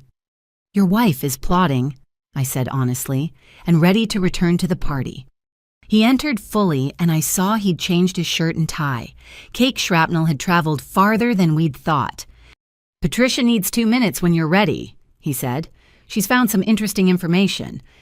I nodded, taking a last look in the mirror. The woman staring back at me looked harder than the bride from this morning. Good. That bride had been naive enough to hope her sister might behave at her wedding. This woman knew better. Patricia waited in the hallway, her phone and tablet at the ready. "Jordan," I'm so sorry about what happened, but we need to move fast. Amy's live stream has gone viral. The hashtag CakeGateBride is already trending locally. I closed my eyes briefly. Of course it is. But here's the interesting part, Patricia continued. She streamed from multiple accounts, all linked to credit applications in your name. My forensic accountant friend took a quick look, and Amy's been building a fraud case against you for months. Credit cards, loan applications, even a car lease, all using your social security number. How much damage are we talking about? Potentially over 100,000 in fraudulent debt. But here's where she messed up. The live stream provides time-stamped evidence of her admitted involvement. She literally created evidence against herself while trying to humiliate you. Michael whistled low. She played herself. Exactly. Now about the trust fund and college account. I held up my hand. After the reception. Right now I need to go toast with whatever cake we have left and show everyone that Amy didn't win. Patricia nodded. Fair enough, but Jordan, document everything tonight. Every threat, every interaction with your family. We'll need it all. We returned to the ballroom to find the atmosphere surprisingly upbeat. The band was playing upbeat Motown hits. The destroyed cake table had been removed and guests were actually dancing. It seemed that once the initial shock wore off, people had decided to make the best of it.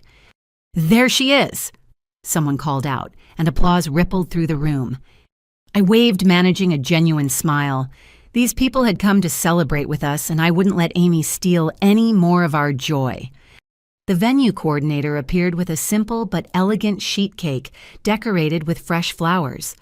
We can do the cutting whenever you're ready, Mrs. Fletcher. Now, I decided, let's give people the moment they came for. Michael and I took our positions as the photographer captured the scene. This wasn't the elaborate cake I'd dreamed of, but somehow it felt more meaningful. We'd adapted, persevered, and found beauty in Plan B.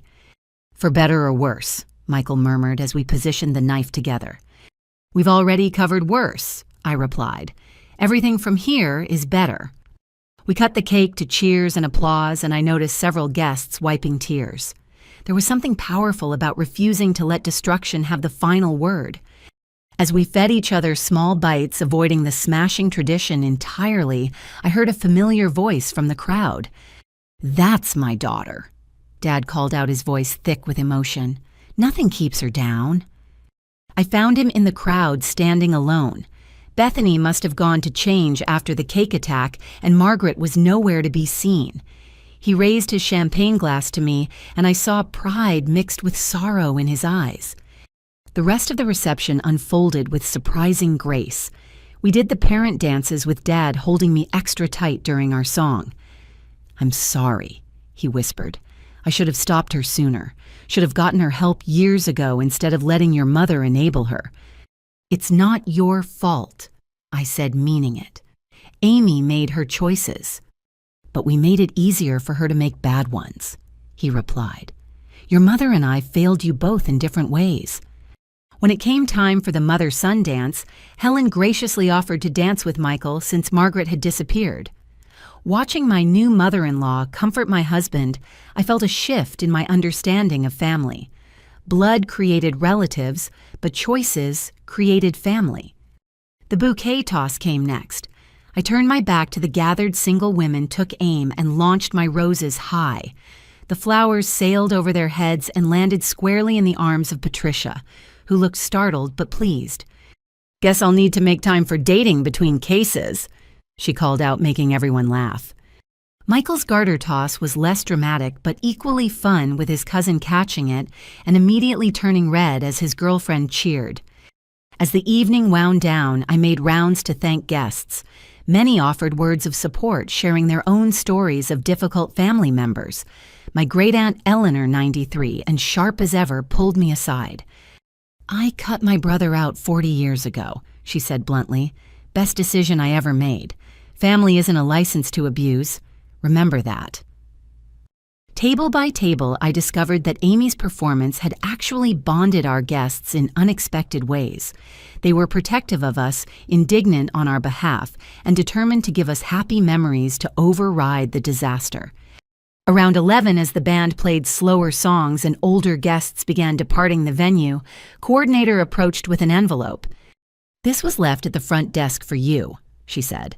"Security checked it, just papers inside." I recognized Amy's handwriting on the front, "For the bride who has everything." Michael and I found a quiet corner to open it. Inside were printouts of credit applications, loan documents, and bank statements, all in my name, none of which I'd authorized. At the bottom, a note in Amy's scrawled handwriting.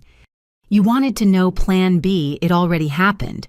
For the past 6 months, I've been living as you, taking out loans, opening accounts, building a credit history you know nothing about. The bills start coming due Monday. The collectors start calling Tuesday. By Wednesday, your perfect credit score will be trash, and your professional reputation will follow. Derek knows people who know people. Your law firm will get anonymous tips about your gambling debts and financial instability. Good luck explaining that to the partners. You took my future, so I took yours. Enjoy your honeymoon. It'll be the last piece you get for a while. Your loving sister, Amy. P.S. Mom has no idea. Don't blame her. She only ever wanted us to love each other. Too bad you were incapable of that." I set the letter down with remarkably steady hands. Michael read it again, his jaw clenching tighter with each word. "She's thought of everything," he said quietly. "No," I corrected, pulling out my phone. "She's thought of the obvious things. Patricia and I thought of everything." I showed him the email Patricia had sent during the cake fiasco.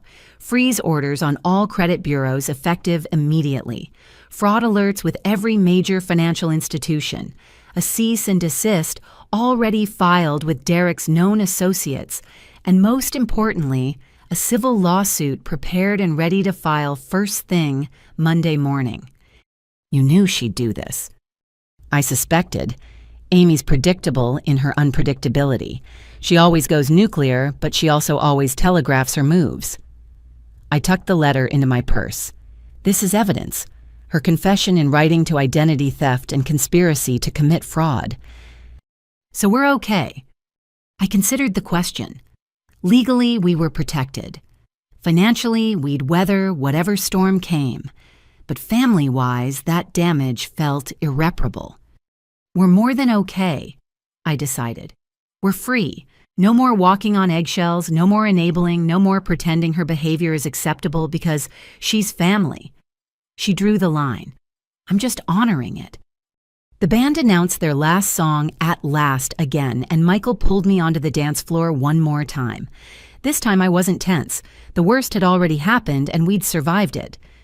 As we swayed together, I saw Dad leading Bethany in a careful dance, her new dress a testament to resilience. Jennifer danced with a groomsman, Sarah chatted with Patricia about legal careers, and our friends filled the floor with love and laughter. This wasn't the reception I'd planned, but maybe it was the one we needed. A declaration that our marriage could weather storms from the very first day. A gathering of chosen family who showed up when things got ugly. A beginning honest about its imperfections. "No regrets?" Michael asked as the song ended. I thought about Amy probably passed out somewhere with Derek celebrating her perceived victory. About Margaret hiding somewhere in her shame and grief. About the bills that would come. The calls we'd have to field, the mess we'd need to clean up. "No regrets," I confirmed. "For better or worse, right?" For better or worse, he agreed, kissing me as our guests applauded one last time. The lights came up, signaling the end of our reception. We'd made it through attempted theft, public humiliation, family betrayal, and cake assassination. If we could survive our wedding day, we could survive anything. As we prepared for our grand exit now in my third dress with rice in my hair instead of cake, I felt oddly grateful to Amy. She'd shown everyone exactly who she was, freed me from guilt about cutting her off, and provided legally admissible evidence of her crimes. Sometimes the best wedding gift is the truth, even when it comes covered in buttercream and malice. The hotel bar was nearly empty at 1 a.m, just a few wedding guests nursing nightcaps and rehashing the evening's drama.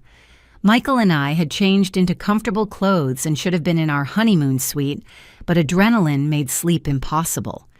To surviving our wedding day. Michael toasted with his whiskey.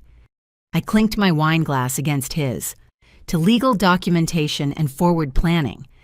Patricia appeared in the doorway, still in her reception attire, but with her lawyer face firmly in place. She'd spent the last 2 hours on her laptop, and her expression told me she'd found something significant. "You two should be celebrating," she said, sliding into our booth. "We are," I assured her. "We're celebrating that you're a brilliant attorney who works weird hours." She smiled grimly. "Well, prepare to celebrate more. I've been digging into Derek Matthews, our tattooed friend. He's got quite the record. Fraud, identity theft, extortion. Currently on probation for a check kiting scheme. And he's dating my sister," I said flatly. "More like using her. The pattern is always the same. He finds vulnerable women with family money, convinces them they're victims, then helps them get justice through illegal means. 3 of his exes have restraining orders against him." Michael leaned forward. "So Amy's not his first mark?" "Not even close. But here's the interesting part. He's violating probation by associating with known criminals. Those people who know people Amy mentioned, they're under federal investigation for a multi-state fraud ring." I set down my wine glass carefully. "Are you saying Amy accidentally connected herself to organized crime?" "I'm saying she's in way over her head. This isn't just sibling rivalry gone wrong. She's provided them with your personal information, which they'll use whether she wants them to or not." The weight of it settled over me like a cold blanket. This was bigger than family drama or wedding disasters. This was potentially life-altering danger. "What do we do?" Patricia pulled out her phone. "We get ahead of it. I have a contact at the FBI's Financial Crimes Unit. Given Derek's involvement and the interstate nature of the fraud, they'll be very interested. But Jordan, this means Amy could face serious federal charges." I thought about my sister, probably somewhere celebrating her victory, unaware of the real consequences bearing down on her. Despite everything, I felt a twinge of, not sympathy exactly, but sadness for the waste of it all. Do it, I decided. If we don't stop this now, she'll be in even deeper tomorrow. As Patricia made calls, Michael and I sat in comfortable silence. The bar's pianist played soft jazz, and for a moment we could pretend we were just newlyweds on our wedding night. "Second thoughts," Michael asked quietly. "About marrying you never. About how I handled Amy over the years." I sighed. Maybe. Dad was right. We enabled her by cleaning up her messes, by keeping consequences at bay. Maybe if we'd let her face reality sooner. You can't blame yourself for trying to help your sister. Can I? Every time I co-signed something, bailed her out, kept Mom from seeing the truth I thought I was helping. But I was just delaying this inevitable explosion. Patricia returned, sliding her phone into her purse. "It's done. They'll want to interview you both tomorrow afternoon. Tonight, they're putting alerts on all your accounts and starting surveillance on Derek. If he tries to use your information, they'll know immediately." "What about Amy?" "That depends on how cooperative she is. If she testifies against Derek and the ring provides evidence, she might avoid jail time. If she doubles down and protects him..." Patricia shrugged eloquently. Just then my phone buzzed with a text from an unknown number. The message was a photo Amy and Derek at what looked like a motel champagne bottles, evident her still in her ruined bridesmaid dress. The caption read, "Thanks for the wedding cash. D." "He's taunting us," Michael said, reading over my shoulder. "No," Patricia corrected, studying the image. "He's creating evidence. Look at the background. That's the Starlight Motel on Highway 99. Known drug den. He's setting her up to take the fall if things go south." My phone rang. Dad's name on the screen at 1:30 a.m. couldn't mean anything good. "Jordan, thank God," he said when I answered. "Your mother's having a breakdown. She's at the house and Amy's missing. She won't stop crying, keeps saying she failed you both. I don't know what to do." I closed my eyes, exhaustion finally hitting. This was supposed to be my wedding night. Instead, I was managing federal investigations and family crises. "I'll come by in the morning," I promised. Could you come now? I know it's your wedding night, but she's asking for you. She wants to apologize." Michael took my hand, squeezing gently. "Whatever you need," he whispered. But I surprised myself by saying, "No, Dad, I can't come now. It's my wedding night, and I've already spent too much of it cleaning up Amy's mess. Mom made her choice at the reception when she comforted Amy instead of acknowledging what she'd done. She can live with that choice until tomorrow. Silence on the other end, then a quiet, "I understand. And Jordan, I'm proud of you. For everything. For how you handled today, for finally setting boundaries. You deserved better from all of us." After I hung up, Patricia gathered her things. "Get some rest, you two. Tomorrow's going to be intense. The feds will want everything, documents, recordings, the live stream footage. It's going to be a long day." "Patricia," I called as she reached the door. "Thank you for everything. Send me your bill." "Absolutely not." She turned back with a smile. "Consider it a wedding gift. Besides, this is the most interesting case I've had all year. Identity theft with a side of wedding cake assault. I couldn't make this up if I tried." After she left, Michael and I made our way to the honeymoon suite. Rose petals covered the bed, champagne chilled in a bucket, and chocolate-covered strawberries waited on a silver tray. All the romantic touches felt surreal after the day's chaos. "Not exactly how we pictured tonight," Michael said, pulling me into his arms. "No, I agreed, but somehow perfect anyway. We know we can handle anything together." As we got ready for bed, washing off the last traces of makeup and hairspray, I thought about the synchronized events planned for 7:30 a.m. The trust fund transfer reversals, the lease termination, the fraud alerts. Amy thought she'd won with her plan B, but she had no idea what was coming. "Do you think she'll ever understand?" Michael asked, reading my mind as he often did. "That you're not punishing her, but protecting yourself?" "No," I said honestly. "She'll always see herself as the victim and me as the villain. But I can't control her narrative anymore. I can only control my response to it." We climbed into the ridiculously luxurious bed, ignoring the rose petals that immediately stuck to everything. Somewhere in the city, Amy was celebrating her perceived victory with a criminal who saw her as expendable. Somewhere else, my mother was crying over the daughters she'd lost through her own choices. And here I was, married to a man who stood by me through cake attacks and federal investigations. "I love you, Mrs. Fletcher," Michael murmured against my hair. "I love you too, Mr. Fletcher. Thank you for not running when my family turned out to be insane." His laugh rumbled through his chest. "Are you kidding? My family's already planning to dine out on this story for years. My uncle posted about it, calling it better than reality TV." Despite everything, I found myself laughing too, because what else could you do when your wedding turned into a crime scene and your honeymoon suite became a war room? "Think we'll ever have a normal family gathering?" I asked. "God, I hope not," Michael said. "Normal is overrated. Besides, we're Fletchers now. We handle the chaos and come out stronger." As sleep finally pulled me under, I set my phone alarm for 7 a.m. Patricia would handle the legal aspects, the FBI would handle the criminal elements, but the family portion was mine alone to manage. In 5.5 hours, Amy would learn that actions had consequences. The trust fund she'd mentioned so bitterly would revert to my sole control. The lease she needed would be terminated. The financial safety nets she'd taken for granted would be cut. It wasn't cruel. It was necessary. Sometimes love meant letting someone hit rock bottom so they could finally choose to climb up. And if she chose to dig deeper instead, well, that was a choice too. But tonight, on what remained of my wedding night, I chose to focus on the man beside me, the friends who'd supported us, and the future we were building together. Amy had tried to destroy our beginning, but instead, she'd only made it stronger. Tomorrow would bring FBI interviews, family confrontations, and financial cleanups. But tonight I was just a bride who'd survived her wedding day lying next to a groom who'd proven he could weather any storm.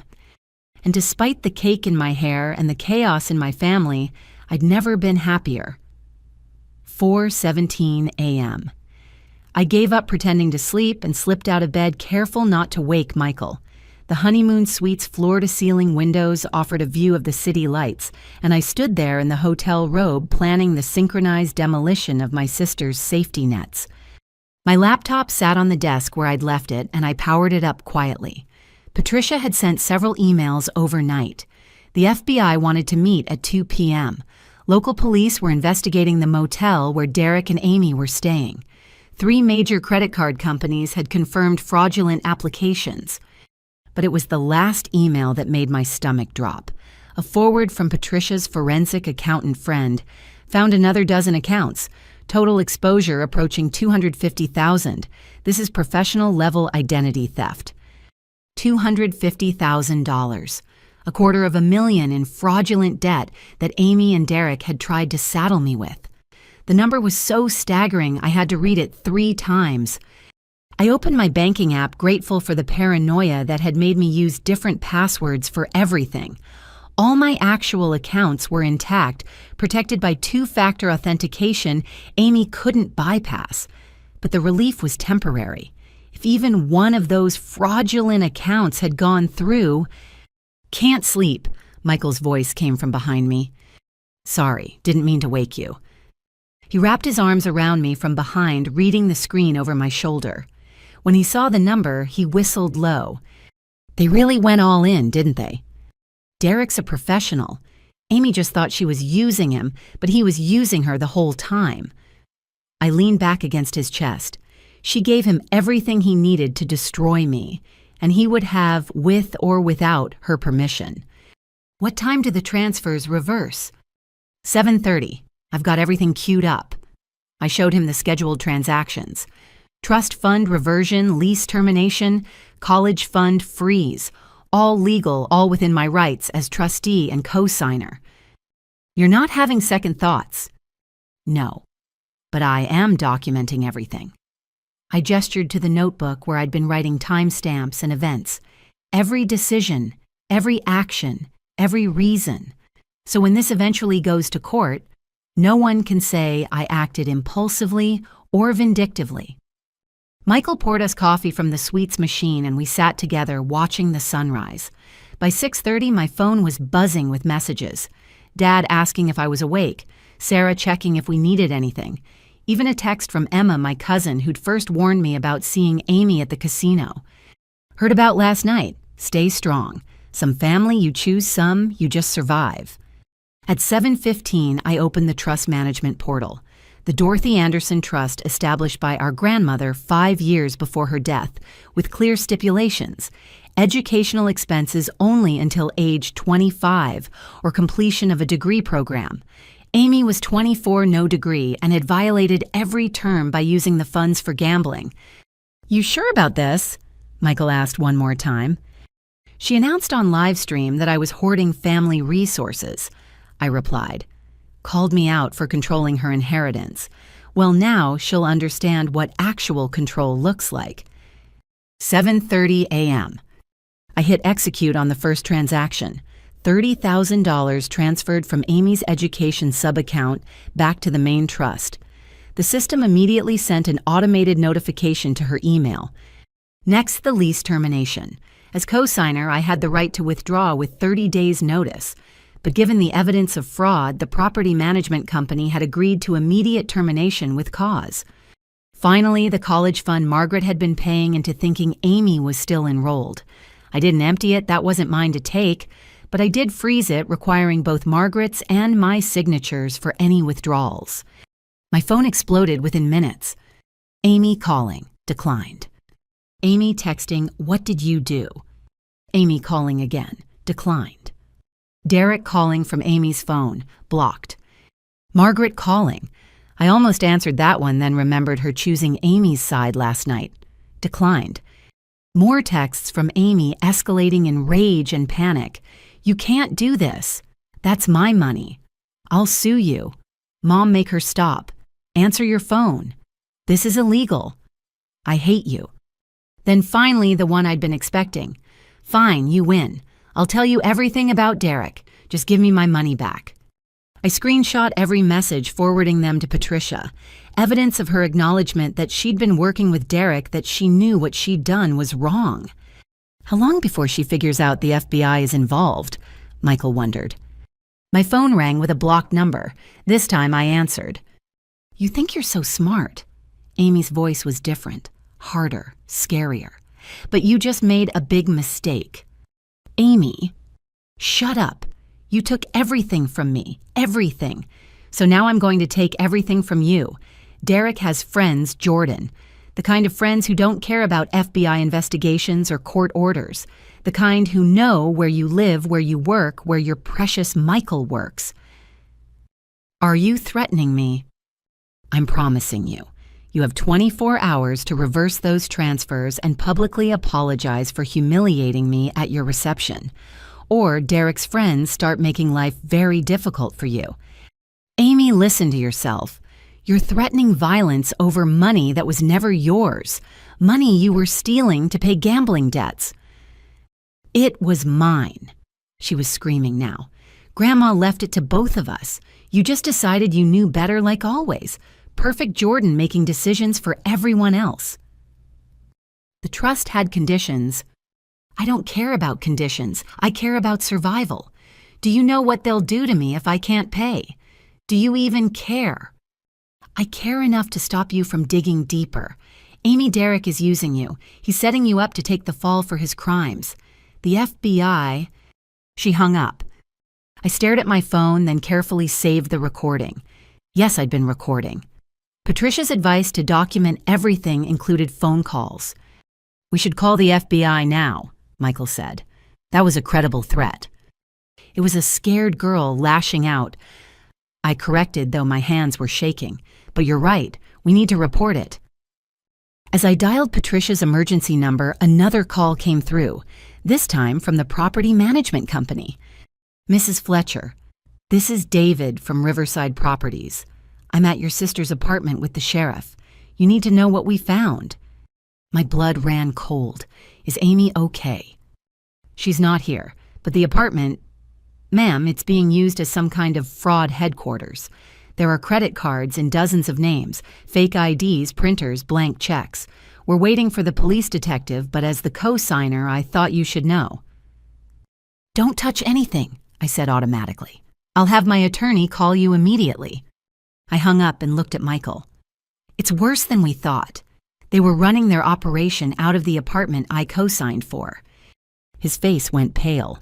That makes you potentially liable. Unless I can prove I had no knowledge and took immediate action upon discovery. I was already texting Patricia, which is exactly what we're doing. My phone rang again, Dad. This time I answered. Jordan, your mother's inconsolable. Amy called her hysterical, saying you'd stolen her inheritance and made her homeless. What's going on? What's going on is that Amy and her boyfriend have committed $250,000 in fraud using my identity. They were running a criminal operation out of the apartment I stupidly co-signed for. And instead of being grateful, I'm not pressing charges yet, she's threatening me. Silence. Then $250,000, that we know of. There might be more. Oh my God, his voice broke. Jordan, I'm so sorry. We should have seen this coming. Should have gotten her help years ago instead of enabling her. Yeah, well, that stops now. I've frozen every account I have legal control over. The FBI is taking over the criminal investigation. And Dad, she just threatened to have people hurt me and Michael if I don't give her money. She what? You heard me. Your younger daughter just crossed the line from family disappointment to actual criminal. So you and Mom have a choice to make. You can either help her face reality and maybe avoid prison, or you can keep enabling her straight into a federal penitentiary. Jordan. I have to go, Dad. The FBI needs my statement. But do me a favor. Ask Mom if she still thinks Amy just needed to let it out. Because from where I'm sitting, what Amy needs is a lawyer and a plea deal. I hung up before he could respond. It was harsh, but I was done softening blows for people who'd never done the same for me. Michael pulled me into his arms. You okay? I will be. We need to pack. I don't think we're making our honeymoon flight. He kissed my forehead. Bora Bora will still be there next month. Right now, we protect ourselves. As we began gathering our things, my phone buzzed with one more message, this time from a number I didn't recognize. You don't know me, but I know Derek. Get somewhere safe. He's desperate and dangerous when cornered. This isn't a threat. It's a warning from someone who learned the hard way. He'll hurt anyone to save himself. I showed Michael the message. Without a word, he began packing faster. The war I'd never wanted had officially begun, but at least now everyone knew which side they were on. Amy had made her choice. Derek had shown his true colors, and I'd finally stopped pretending that love meant accepting abuse. 7:30 a.m. had come and gone. The transfers were complete. The safety nets were cut. Now all that remained was to see who would save themselves and who would hit the ground. By 8:45 a.m., Michael and I had relocated to a suite at a different hotel across town registered under his cousin's name. Patricia met us there with 2 FBI agents who looked like they'd rather be anywhere else on a Sunday morning. Agent Martinez, a compact woman with sharp eyes, spread photos across the coffee table.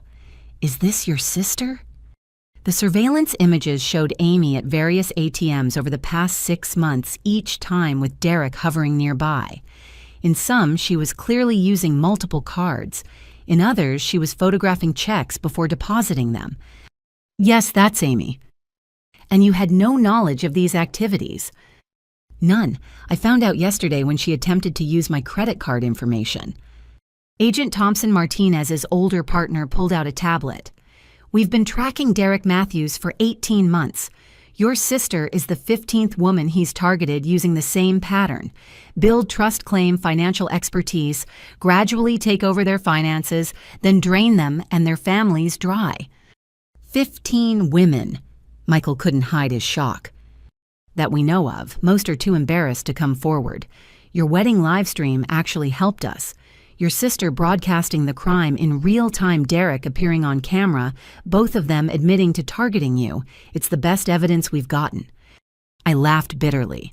So Amy's attempt to humiliate me actually built the case against her. Essentially, yes.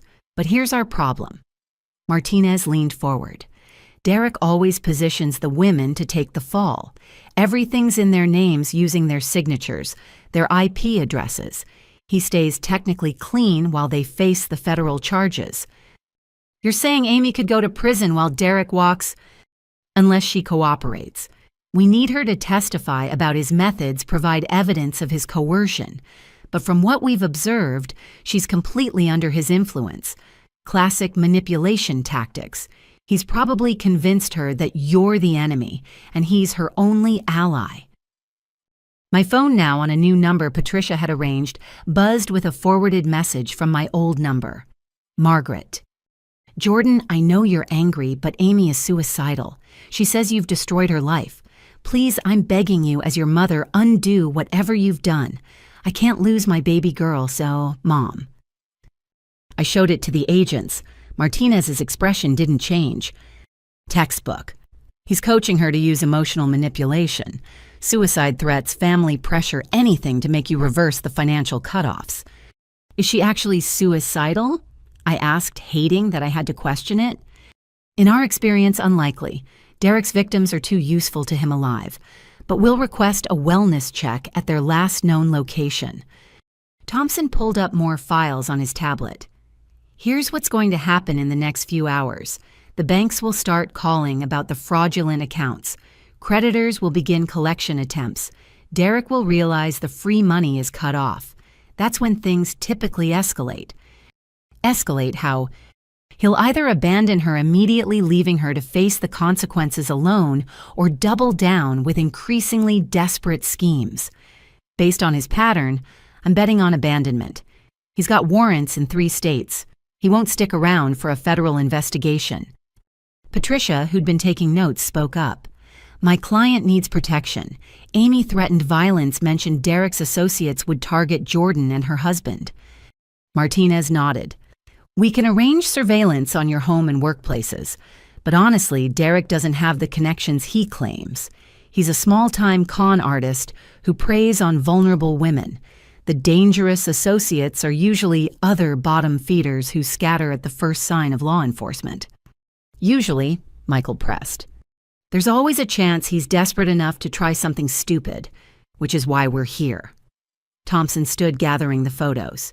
"We need you to maintain normal routines as much as possible. Go to work, live your lives, but stay alert. Don't meet with Amy alone, don't respond to threats, and document everything." "What about my parents?" I asked. "My mother is clearly being manipulated too." "We'll speak with them after we leave here. They need to understand that helping Amy evade prosecution makes them accessories. Usually that's enough to secure cooperation." After the agents left, Patricia, Michael, and I sat in exhausted silence. Room service coffee grew cold as we processed the morning's revelations. 15 women, Michael finally said. "He's done this 15 times. And Amy was supposed to be number 16, I added. Except she picked the wrong target, someone with a lawyer friend and the sense to document everything. Patricia pulled out her laptop. "Speaking of documentation, the calls are starting to come in. 17 credit inquiries flagged as fraudulent. 4 approved cards already maxed out. 2 personal loans totaling $30,000. And this is just what the automated systems are catching." My phone rang with another forwarded call, this time Dad. "Patricia Chen speaking."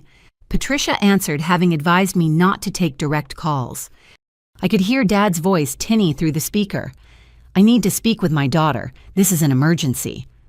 "Mr. Anderson, I'm Jordan's attorney. Any communication needs to go through me right now." "Attorney, for God's sake, this is family."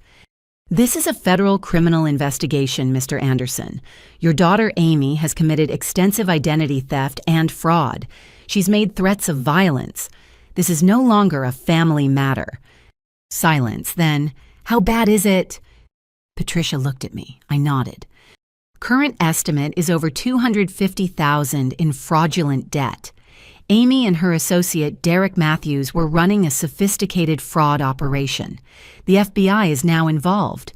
Your daughter Jordan has done nothing wrong except trust her sister with a co-signed lease that was turned into a criminal headquarters." "Oh God," his voice was barely a whisper. "Margaret won't believe it. She thinks Jordan is being vindictive about the wedding." "Mr. Anderson, federal agents will be contacting you today. I strongly advise you to cooperate fully and encourage Amy to turn herself in. With cooperation, she might avoid significant jail time. Without it..." Patricia let the sentence hang. "I understand. Can I at least tell Jordan I love her, that I'm sorry?" Patricia looked at me again. I shook my head, tears finally threatening to fall. I couldn't handle his emotions on top of my own right now. "She knows, Mr. Anderson, but right now she needs to protect herself. When Amy is ready to face reality and get help, we can discuss family reconciliation. Until then, please respect her boundaries." After she hung up, I finally let myself cry. Michael held me as months of stress and years of dysfunction poured out. The strong facade I'd maintained through cake attacks and fraud discoveries finally cracked. "She's my little sister," I sobbed. "I taught her to ride a bike. I helped her with homework. How did we get here?" "Hey," Michael said softly, tilting my face up. "You didn't do this. Amy made choices. Your parents enabled those choices. You just finally stopped playing along." "But what if Mom's right? What if she does hurt herself?" Patricia sat beside us, uncharacteristically gentle. "Jordan, I've handled dozens of family fraud cases. The suicide threats are almost always manipulation. But even if Amy is genuinely struggling, giving in to her demands won't help.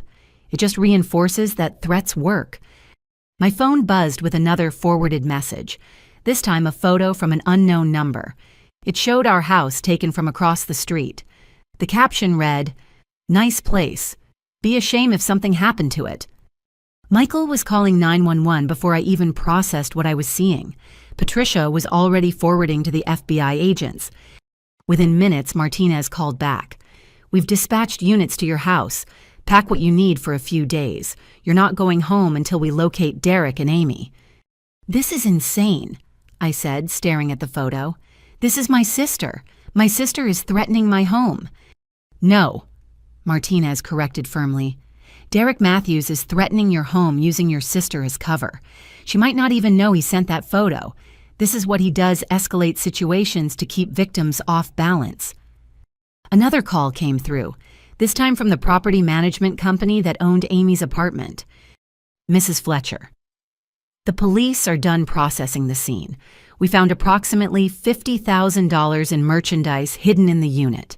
Electronics, jewelry, designer goods, all with tags from different stores. We believe they were using stolen credit cards to buy items for resale. $50,000 in stolen goods in the apartment I'd co-signed for. Additionally, the manager continued, we found evidence of multiple other tenants being targeted, mail theft primarily. Several residents reported missing credit card statements and bank documents. Are you saying they were running this operation against your other tenants too? It appears so. The police will be contacting affected residents, but as the co-signer, you could face civil liability unless you can demonstrate lack of knowledge. After I hung up, Patricia was already typing. I'm filing immediate documentation with every relevant agency showing when you discovered the fraud and what actions you took. Timestamps are crucial here. My phone rang again. This time it was Amy's number, but Agent Martinez's voice answered. Jordan, we've located them. Patrol units found them at a motel off Interstate 80. Derek ran, but we have Amy in custody. She's not doing well. Extremely intoxicated, hostile, claiming you set her up. Is she okay? Despite everything I needed to know. Physically, yes. Mentally, she needs help. We're taking her for psychiatric evaluation before booking. She'll be appointed a public defender, but if your family wants to hire someone... I looked at Michael, then Patricia, the same sister who'd destroyed my wedding, stolen my identity, and threatened my home, who'd chosen a criminal over family and greed over love. That's up to my parents, I said finally. I can't be involved in her defense. Understood. We'll be in touch about your statement. And Mrs. Fletcher, you did the right thing. I know it doesn't feel like it, but you potentially saved your sister's life. Derek's last two victims didn't fare as well. What happened to them? One overdosed on pills he provided. The other is in witness protection after testifying against him. Your sister was heading down one of those paths until you cut off the money. After Martinez hung up, the three of us sat in stunned silence. It was 9:30 a.m. on what should have been the first day of our honeymoon. Instead, we were in a hotel room under false names, while FBI agents arrested my sister and searched for her criminal boyfriend. The trust fund transfer saved her, Michael said quietly. If you'd let her keep accessing money, Derek would have used her until she had nothing left, then discarded her like the others. Or worse, Patricia added. These guys don't leave witnesses when things go bad. Your cruelty in cutting her off probably kept her alive. I thought about Amy in custody, drunk and angry, blaming me for her situation. About my mother probably getting the call right now that her younger daughter had been arrested. About the 15 other women who'd fallen for Derek's manipulation, their lives destroyed by trusting the wrong person.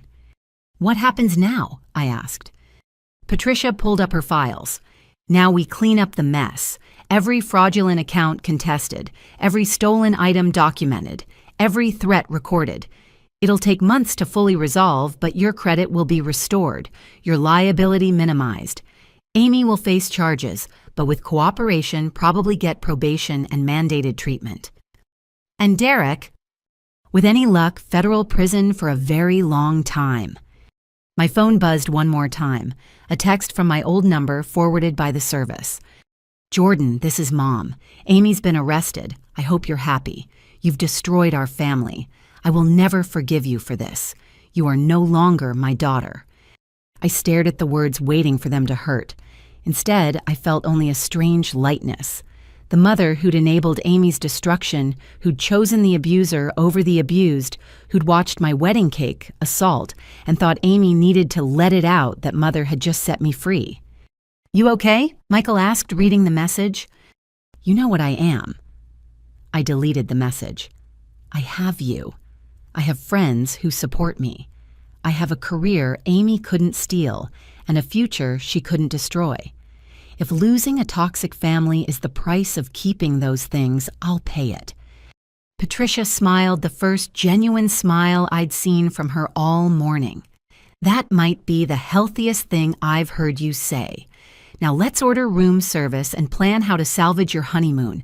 The FBI can handle the criminals. Your job is to start your marriage." As Michael called room service and Patricia typed away on her laptop, I stood at the window looking out at the city. Somewhere out there, Amy was facing the consequences of her choices. Margaret was learning that enabling had a price, and Derek was running from a reckoning 15 women deserved to see. 7:30 a.m. had come and gone. The revelations were complete. The family I'd tried so hard to save had chosen to destroy itself rather than change. But in losing them, I'd found something better: the freedom to build a life without dysfunction, manipulation, or abuse. The freedom to love without conditions and trust without fear. The sun climbed higher in the sky, warming the room. It was a new day, the first of my married life, and despite everything, I was exactly where I needed to be. 3 days after my wedding, I sat in my childhood home's living room, the same space where Amy and I had played as children, where we'd opened Christmas presents and blown out birthday candles.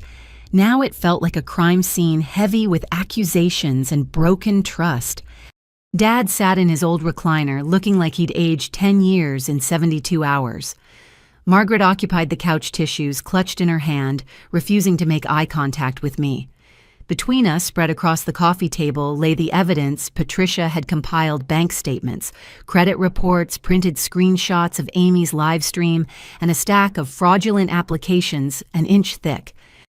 $287,000. Dad said, his voice hollow. The final tally is $287,000 in attempted fraud. "Thomas, please," Margaret whispered. "Do we have to do this?" "Yes, Margaret, we do." His voice gained strength. "Our younger daughter is sitting in county jail on federal charges. Our older daughter is in protective custody because of threats made against her life. So yes, we have to do this." I hadn't wanted this meeting. Michael and Patricia had both advised against it. But when Dad called saying he had information from Amy's public defender that I needed to hear, I couldn't stay away. Michael waited in the car, ready to leave if things escalated. "The lawyer says Amy's looking at 5 to 7 years if convicted on all counts," Dad continued. "Identity theft fraud, conspiracy making terroristic threats. Our baby girl, Margaret. How did we get here?" "We got here because Jordan turned her in." Margaret finally looked at me, her eyes red with fury. Her own sister. She could have handled this privately, but no, she had to involve the FBI. "I didn't involve anyone," I said evenly. "Amy involved them when she connected with a career criminal, when she threatened my life, when she used my apartment as a fraud headquarters. You took everything from her." Margaret stood pacing to the window, her college fund, her home, her future. I took back what was mine to protect, and thank God I did. I pulled out the newest piece of evidence, the one Dad had called about. "Tell her what Amy's lawyer found Dad."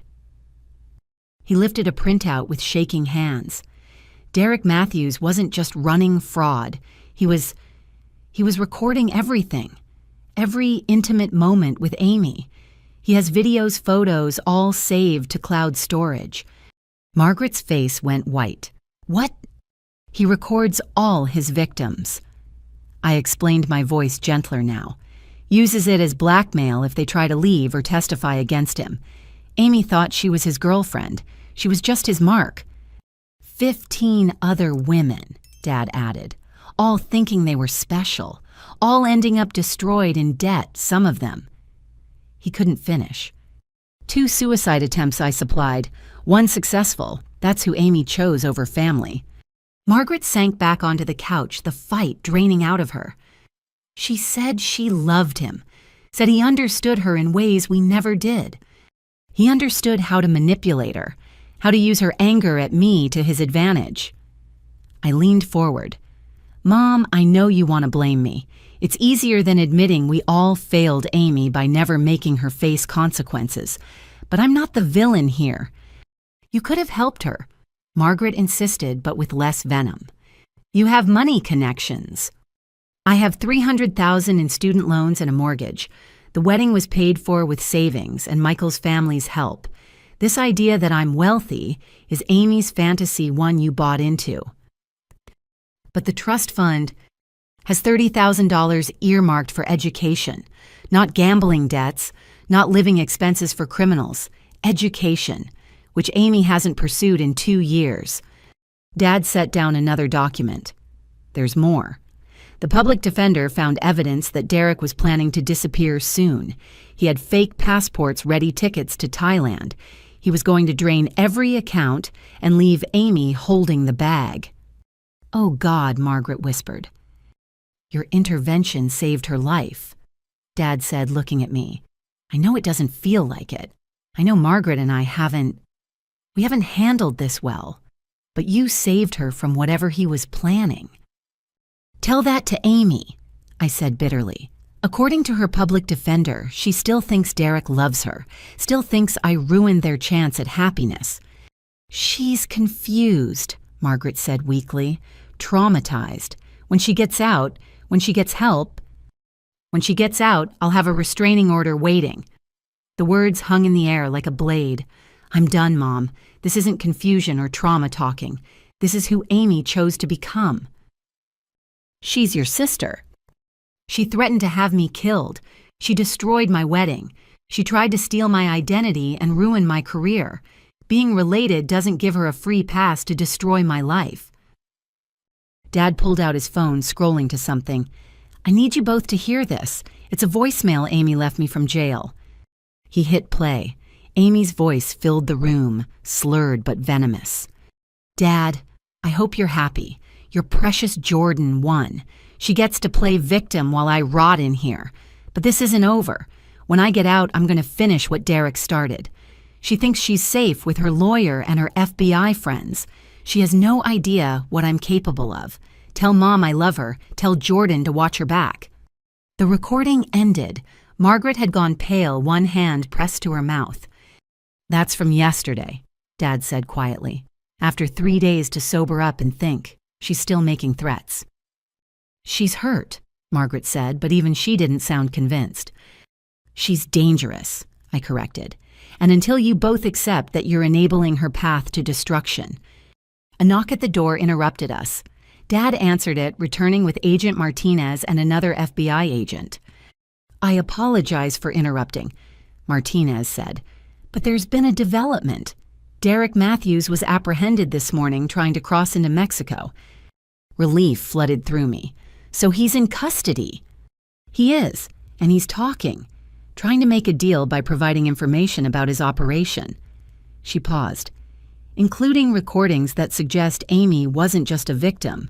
She actively participated in targeting other women after you cut her off financially." The room went silent. Even Margaret couldn't find words to defend that. Martinez continued, "In the past 3 days, Derek and Amy targeted 2 other women, sisters of Amy's high school classmates, used the same playbook sympathy about family rejection promises to help them get justice against relatives who'd wronged them.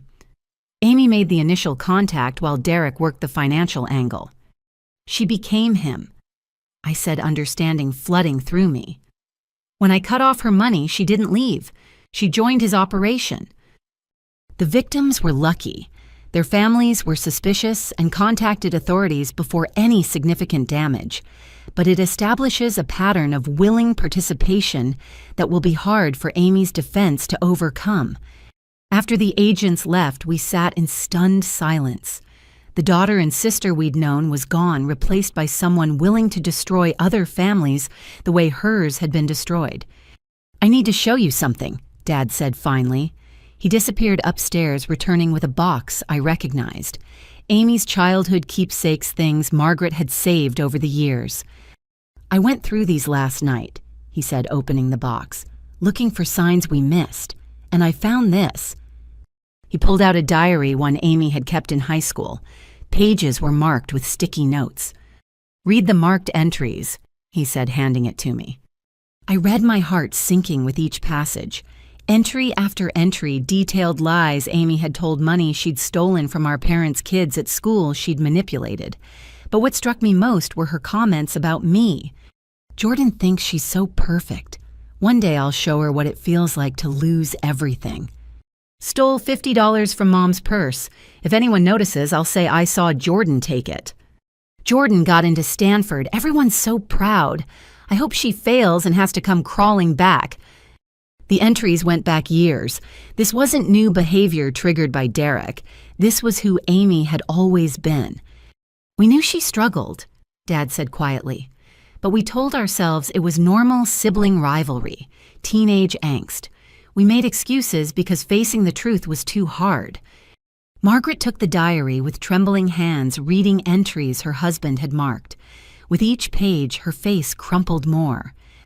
"We failed her," she whispered. "We failed both of you. You needed protection from her, and she needed help we refused to see she required." The therapist we sent her to in 10th grade, Dad added she recommended intensive treatment, said Amy showed signs of antisocial personality disorder. We got a second opinion, instead found someone who said she was just acting out. "I remember," I said. "You doctor shopped until someone said what you wanted to hear." "We were scared," Margaret admitted. "Scared of labels, of stigma, of admitting our daughter might be—" She couldn't finish. "Dangerous," I supplied. "The word you're looking for is dangerous." My phone buzzed with a text from Michael. "Everything okay, ready to leave when you are." I stood suddenly exhausted. "I have to go. My husband is waiting and we have meetings with contractors. We're installing a security system." "Jordan, wait." Margaret stood too, reaching for me tentatively. "I owe you an apology. Not just for the wedding, but for years of choosing to believe Amy's lies over your truth, for making you responsible for her well-being while never protecting yours. I waited, not making it easier for her. I'm sorry." She continued, tears flowing freely. "I'm sorry I comforted her after she attacked you. I'm sorry I blamed you for her choices. I'm sorry I failed as your mother." "I appreciate that," I said carefully, "but apologies don't undo damage. Trust has to be rebuilt, and honestly, I don't know if I have the energy for that right now." "I understand," she whispered. Dad walked me to the door. "The public defender wants to know if you'll consider writing a victim impact statement that includes mercy recommendations.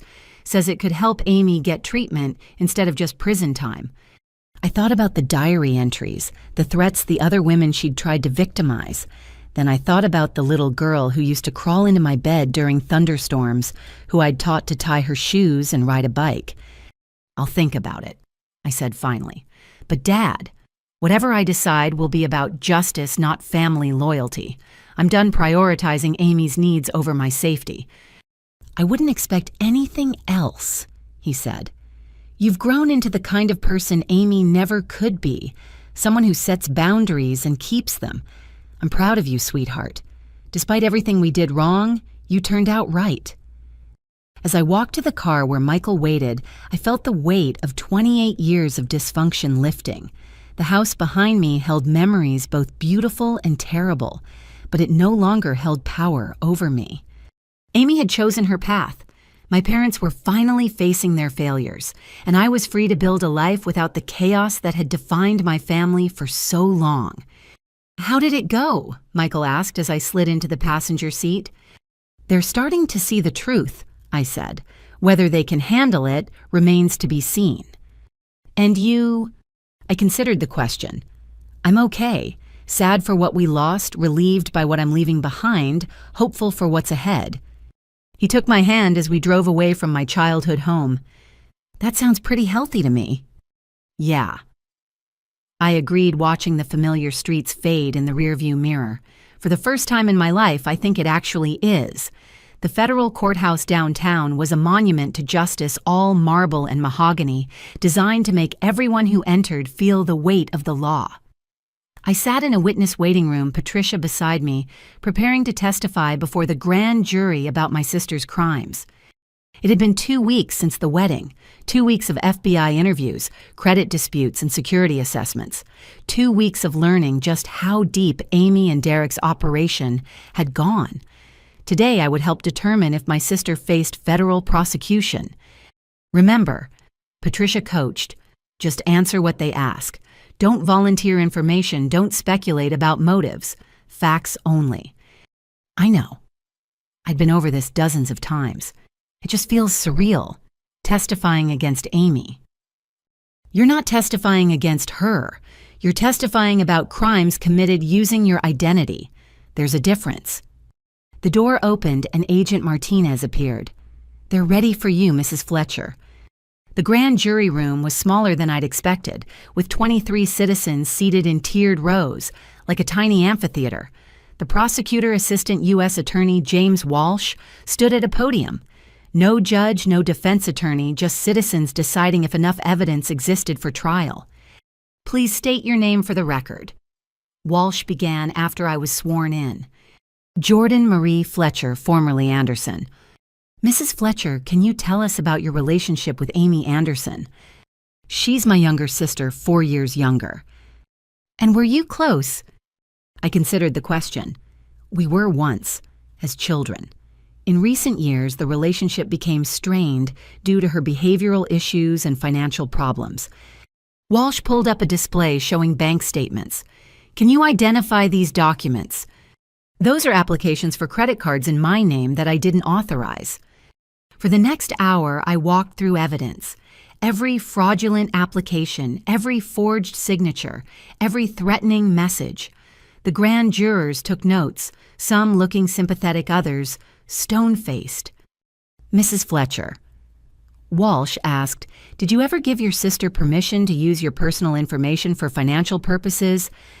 Never. I specifically refused when she asked for money, which is what triggered this escalation. Can you describe the escalation? I took a breath.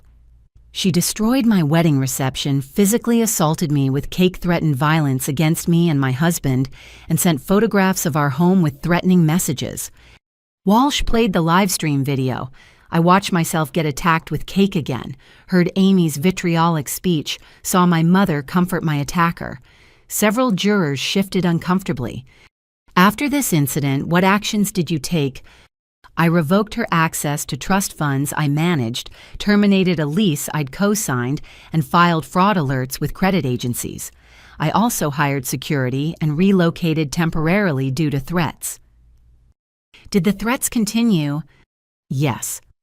Walsh played the jail recording, Amy's voice filling the room with promises of revenge.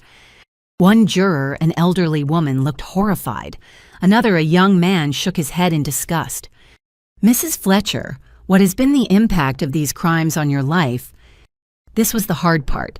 Beyond the financial damage, which exceeds $250,000 in fraudulent debt, I've had to install security systems, change all my account numbers, and take time off work. My credit score dropped 200 points before we could freeze everything. My professional reputation at my law firm was questioned when creditors began calling. My marriage started with my husband and I in protective custody instead of on our honeymoon. And personally, I've lost my sister, my relationship with my mother is severely damaged, and I live in fear of what Amy might do when she's released. Walsh showed more evidence, the apartment full of stolen goods, the other victims. Amy had contacted Derek's confession, implicating her as a willing partner. Based on all this evidence, Mrs. Fletcher, do you believe your sister willingly participated in these crimes? Patricia had warned me about this question. I had to be honest. Initially, I believed she was manipulated by Derek Matthews. The evidence now shows she became an active participant, even recruiting other victims. So yes, I believe she willingly participated. After 90 minutes, I was dismissed. Patricia and I retreated to a cafe nearby to wait. Within an hour, Walsh called the grand jury had indicted Amy on all counts. 27 federal charges, including identity theft, wire fraud, conspiracy, and making terroristic threats. She's looking at serious time, Walsh said. Even with a plea deal, minimum 5 years, without one possibly 15 to 20. I felt no satisfaction, only a deep sadness. My little sister would spend her 20s and possibly 30s in federal prison.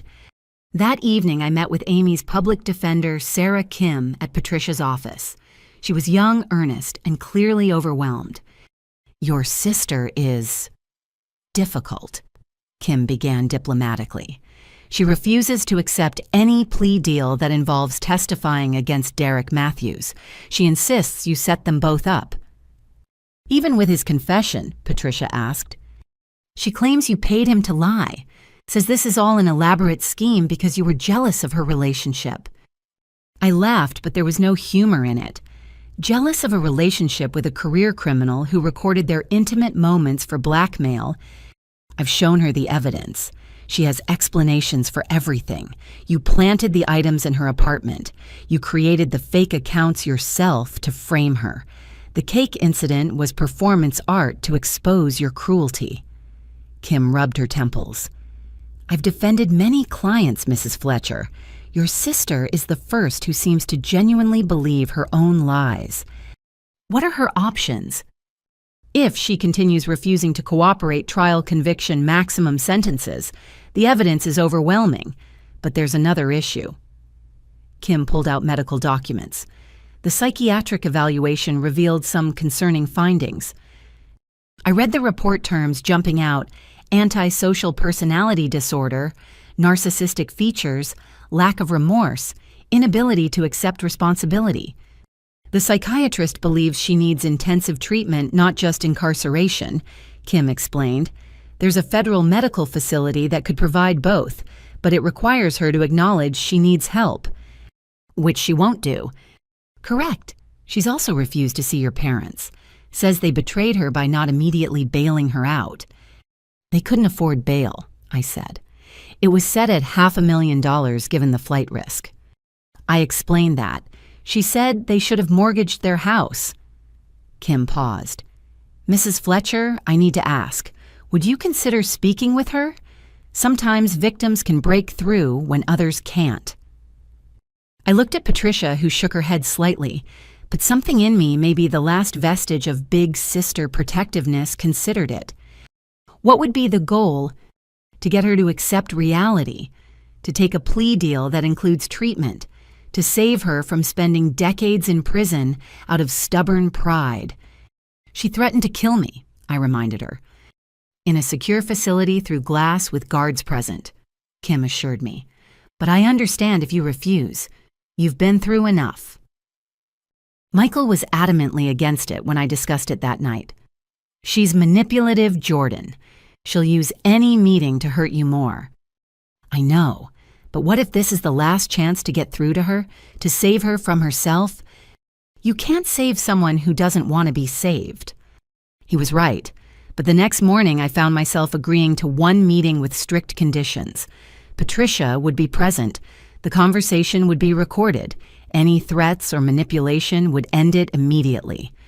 2 days later, I sat in the visiting room at the Federal Detention Center watching guards escort Amy in. She'd lost weight. Her hair hung limp, and orange didn't suit her, but her eyes still blazed with rage. She sat down, picking up the phone on her side of the glass. Come to gloat. Come to offer you a chance, I said evenly. Take the plea deal, get treatment, serve 5 to 7 instead of 20. I'm not taking any deal. Derek's lawyer says we can beat this. Derek already confessed and implicated you. He's testifying against you to reduce his own sentence. Her face contorted. You're lying. Patricia slid documents against the glass. Derek's signed confession clearly stating Amy was a willing participant who'd suggested targeting me. Amy read her face, cycling through emotions. Disbelief hurt rage. He loves me. He used you like he used 15 other women. You weren't special to him, Amy. You were convenient. Shut up. He recorded your intimate moments. He was planning to leave the country without you. He let you take all the risk while he stayed technically clean. Is that love? I said, shut up. She slammed her fist against the glass. Guards stepped closer. Amy, I said softly, you're 24. You could be out by 30 with treatment. You could have a life, but only if you stop protecting the man who destroyed you. You destroyed me. Tears streaming down her face now. You had everything and wouldn't share. You judged me, controlled me, made me feel worthless. I tried to help you. You turned that help into hatred. Your help always came with conditions. with lectures, with reminders of how perfect you were and how pathetic I was. There was truth in that, and it stung. You're right. I wasn't a perfect sister. I was judgmental sometimes, controlling sometimes. But Amy, that doesn't justify destroying my wedding, stealing my identity, threatening my life. You stole my life first. How by existing, by succeeding, by not enabling your gambling addiction. She went quiet, staring at me with those eyes that looked so much like our grandmother's. For a moment, I saw the little girl she'd been before the anger and entitlement consumed her. I hate you, she said finally, but it sounded more like grief than rage. I've always hated you, since we were kids. You made everything look so easy while I struggled with everything. That wasn't my fault. No, but you never let me forget it. Every achievement, every success, every time Mom and Dad praised you, I felt smaller, and you knew it. You had to know it. I knew you were unhappy. I didn't know the depth of your resentment until recently. Liar. You knew. You just didn't care. Patricia touched my arm, a warning. This was becoming unproductive, but I had one more thing to try. Amy, I'm going to write a victim impact statement. I can ask for leniency based on your mental health needs, or I can detail every single thing you've done and ask for maximum punishment. The choice is yours. Take the plea deal with treatment or face trial where everything comes out. She laughed high and unhinged. Blackmail. That's your move. How perfect. Jordan the hero still manipulating from her high horse. It's not blackmail, it's reality. You committed serious crimes. There are consequences. I'm offering you a path to minimize those consequences. I don't want your help. Then you'll get my honesty. Every threat, every lie, every moment of terror you put me through will be in that statement. She leaned forward, phone pressed tight to her ear. Do it. Tell them everything. Tell them how their perfect victim drove her sister to desperation. Tell them how you hoarded family resources while I suffered. Tell them the truth. I will tell the truth, including the diary entries Dad found, the ones from high school where you detailed plans to frame me for theft, where you admitted to stealing and lying for years before Derek ever showed up. Her face went pale. You read my diary. Dad did looking for answers. The patterns were all there, Amy. This isn't new behavior caused by recent stress. This is who you've always been. Get out. Her voice was deadly quiet. Get out and never come back. This was your last chance. Get out! She screamed, slamming the phone down. Guards immediately moved in, restraining her as she fought and cursed. Patricia and I left quickly, my hands shaking. In the parking lot, I broke down completely. You tried, Patricia said, holding me as I sobbed. No one can say you didn't try. That night, I wrote my victim impact statement. I detailed the crimes, the threats, the destruction of my wedding. But I also included context about Amy's mental health needs and the recommendation for treatment alongside incarceration. It was the last act of sisterly love I could offer, honesty tempered with mercy. 3 weeks later, Amy stood for sentencing. She'd refused all plea deals, gone to trial, been convicted on all counts. The judge, reviewing my statement among others, sentenced her to 12 years in federal prison with mandatory mental health treatment. As they led her away, she turned to look at me one last time. No words, just a look that held years of resentment and pain. Then she was gone, and I was left to build a life in the aftermath of her destruction. The little sister I'd loved was gone, replaced by a stranger consumed with hatred. But I was free now, free to live without fear, without manipulation, without the toxic bond that had nearly destroyed us both. Justice had been served, but it tasted like ashes and felt like grief. 6 months after the trial, Margaret sat across from me at a quiet coffee shop, her hands wrapped around a cup she hadn't touched. The woman before me looked nothing like the mother who defended Amy at my wedding. Her hair had gone gray at the temples, lines etched deeper around her eyes, and she'd lost the defensive rigidity that had defined her for years. I've been seeing a therapist, she began without preamble. Twice a week since Amy's sentencing. Your father said he'd leave if I didn't face what we'd done. I sipped my own coffee waiting. Patricia had advised against this meeting, but something in Margaret's voice when she'd called had made me agree. Not hope exactly, but a recognition of genuine pain that matched my own. Dr. Henley specializes in family dynamics and enabling behaviors, Margaret continued. She's helped me understand, God, Jordan, I've been blind for so long. What changed? I asked, keeping my voice neutral. Margaret pulled out a worn notebook, pages filled with her handwriting. I started documenting like you always did, writing down memories, patterns, incidents I'd forgotten or explained away. Do you remember Amy's 7th birthday party? The one where she pushed Katie Morrison into the pool because Katie's present wasn't expensive enough. You remember? Of course you do. Margaret's smile was rueful. I told everyone Katie fell, made excuses.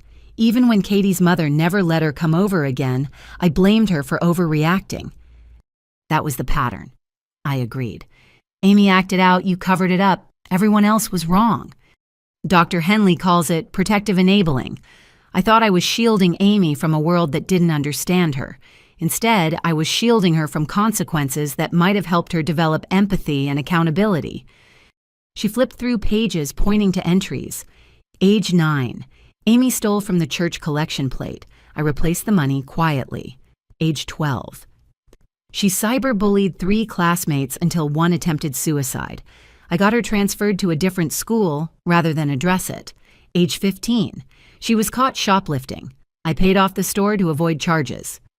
I didn't know about the shoplifting, I admitted, because I hid it from everyone, including your father, just like I hid the credit card I gave her at 16 that she maxed out in a month, or the times she stole from my purse and I pretended not to notice, or when she vandalized her ex-boyfriend's car and I paid for repairs anonymously. The litany continued, each revelation another piece of the puzzle. Margaret had documented 20 years of incidents, cover-ups, and missed opportunities for intervention. But the worst part, she said, voice breaking, is how I sacrificed you in the process. Every time I took Amy's side, every time I made you apologize for her behavior, every time I asked you to be the bigger person, I was telling you that your feelings didn't matter, that your safety didn't matter, that keeping Amy happy was more important than protecting you. Why? The question I'd wanted to ask for years came out as barely a whisper. Margaret closed her notebook, meeting my eyes directly. Because Amy was difficult from birth, colicky, demanding, never satisfied. You were easy, independent, responsible, self-soothing. I could leave you with a book and know you'd be fine. Amy required constant attention, constant management, constant damage control. So you gave it to her. I did. And somewhere along the way, I confused giving her what she wanted with loving her. I thought if I just loved her enough, supported her enough, protected her enough, she'd eventually be okay. But Dr. Henley says I was actually preventing her from developing crucial life skills. By never letting her fail, I ensured she never learned to succeed. And I was collateral damage. You were more than that. You were... God, this is hard to admit. You were my proof that I wasn't a complete failure as a mother. Look, I could point to you and say, see, I raised this successful, accomplished daughter, so I couldn't be that bad. The honesty was brutal but necessary. Years of resentment I'd carried began to shift, not disappearing, but transforming into something more like understanding. I need to show you something, Margaret said, pulling out her tablet. She opened a video file. This is from the prison security footage. Amy's therapist shared it with her permission, hoping it might help our family healing. On screen, Amy sat in what looked like a group therapy session. She was speaking her voice different than I'd ever heard it. Vulnerable. Scared. I destroyed everything, Amy was saying. My relationship with my sister, my parents' marriage, my future. And for what? Because I couldn't stand that Jordan was successful. Because I felt entitled to things I hadn't earned. Derek saw that ugliness in me and exploited it, but the ugliness was already there. Another patient asked her something inaudible. No, Amy responded. That's the thing. Jordan tried to help so many times. She offered to tutor me in high school. She helped me with job applications. She co-signed that lease even though I'd already burned her before. I hated her for being able to help. Hated that she had her life together while mine was chaos. It was easier to blame her than look at myself. The therapist's voice came through. And what do you see when you look at yourself now? Amy was quiet for a long moment. Someone who chose destruction over growth. Someone who had a family that loved her and threw it away for a con artist who saw me as a mark. Someone who needs to be here getting help, facing consequences. Margaret stopped the video. That was from last week. It's the first time she's taken any responsibility. Is she manipulating the therapist? I had to ask. The therapist doesn't think so. She says Amy's had a breakdown of her defensive mechanisms. Without Derek reinforcing her victim narrative, without me enabling her, without you to blame, she's had to confront herself. It's been brutal. We sat in silence processing. The coffee shop buzzed around us with normal life people working on laptops, friends chatting a world where sisters didn't destroy each other's weddings and mothers didn't enable criminals. I've written you so many letters, Margaret said suddenly, trying to find the words to apologize. But how do you apologize for a lifetime of wrong choices? How do you make amends for damage that can't be undone? You start by doing what you're doing, I said. Getting help, taking responsibility, not asking me to forgive and forget for the sake of family harmony. I'm not asking for forgiveness. I haven't earned it. I wanted you to know that I see it now. All of it. The favoritism, the enabling, the way I made you responsible for Amy's emotions while never protecting yours. Do you remember, I asked, when Amy broke my clarinet before the state competition, you made me tell everyone I dropped it, made me apologize to her for being upset. I remember. You'd practiced for months. It was your junior year, scouts were coming. And I made it about Amy's feelings because she felt excluded from your music success. That was when I stopped trusting you, I admitted. Not when you took her side at my wedding, not during the trial. When I was 17 and realized my mother would rather protect my sister's ego than my dreams. Margaret wiped away tears. I know. I see it in every family photo after that. The distance in your eyes. The way you started sharing less, visiting less, needing less. You protected yourself the only way you could by pulling away. And you let me. Actually, you seemed relieved. I was. God help me, I was relieved when you went to college across the state. When you got your own apartment instead of moving home. When you built a life that didn't include daily Amy drama because it meant I could focus on her without feeling guilty about neglecting you. Except you were neglecting me. Just because I could take care of myself didn't mean I didn't need a mother. I know that now. Dr. Henley says I parentified you, made you the stable one so I could pour everything into the unstable one. It wasn't fair, it wasn't right, and it wasn't love, though I told myself it was. I thought about all the milestones Margaret had missed because Amy had a crisis. My college graduation, Amy had a breakup. My law school acceptance, Amy needed bail money. My engagement dinner, Amy was in the hospital after a bar fight she'd started. Is Dad doing therapy too? I asked. Individual and couples. We're trying to salvage what's left of our marriage. He's angry at me, at himself, at the years of dysfunction we normalized. But we're both committed to doing better, being better. Even if it's too late for our daughters, maybe we can break the pattern for ourselves. It's not too late for us, I said carefully. But it can't go back to how it was. I won't pretend the past didn't happen or minimize my pain to make you comfortable. If we rebuild anything, it has to be honest. That's more than I dared hope for, Margaret whispered. We talked for another hour, not about Amy or the trial or the trauma, but about small things.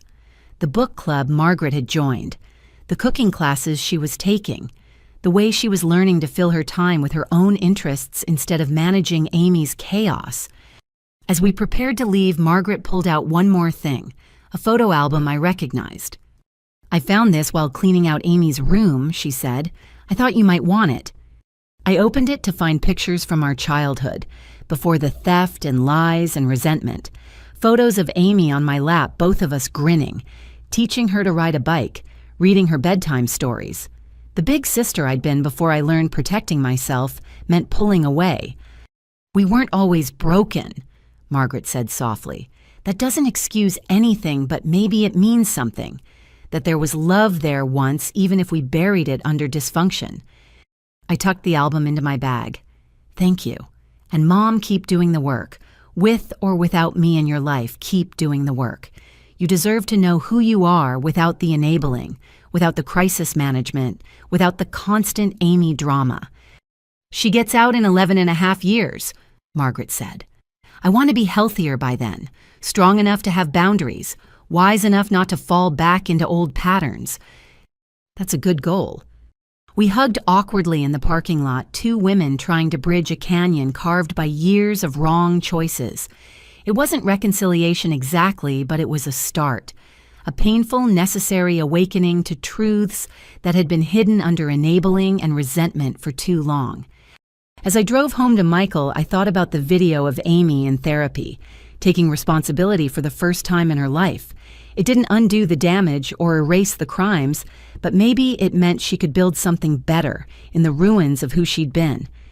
And maybe, just maybe the rest of us could too. The conference room at the Hilton was packed with over 300 attendees, all victims or family members of identity theft. I stood at the podium looking out at faces that mirrored my own journey. Shock betrayal, the particular grief that comes when family is the perpetrator. My name is Jordan Fletcher. I began, and my sister stole my identity. Not just my financial identity, though that was devastating enough. She tried to steal my sense of safety, my trust in family, my belief that love could overcome dysfunction. Today I want to talk about surviving family fraud and rebuilding when the foundation of family itself has been shattered. It had been 2 years since my wedding, 18 months since Amy's sentencing.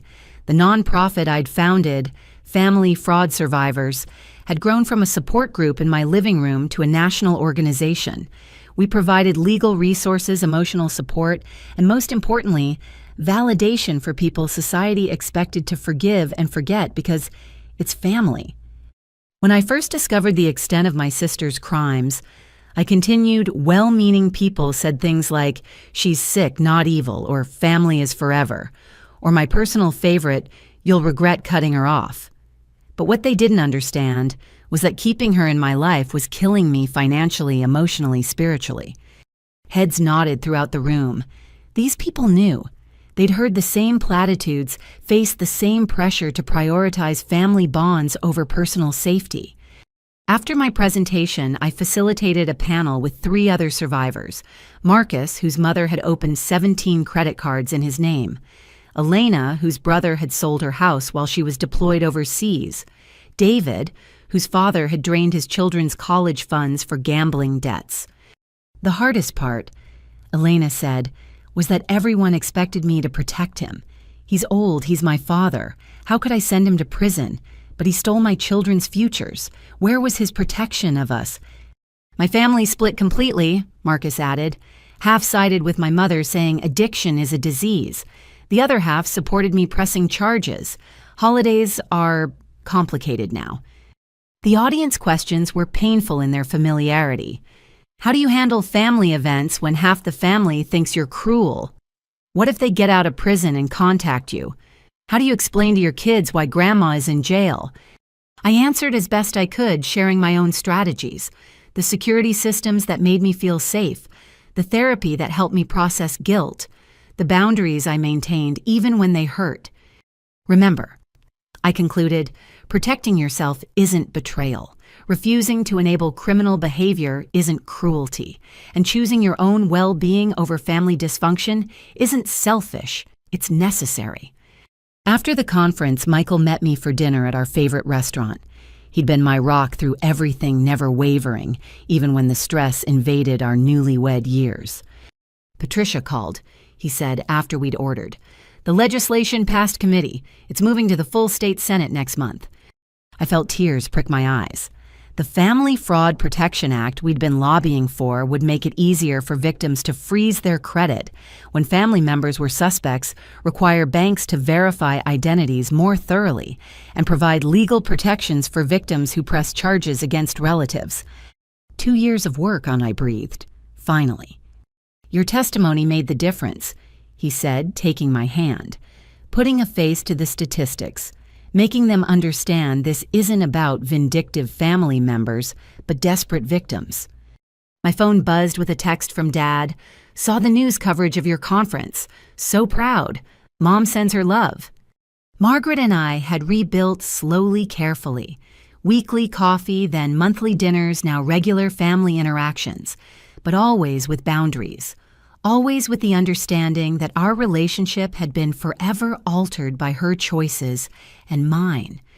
Speaking of family, Michael said, his eyes twinkling, I have something to tell you. Oh, we're having a baby.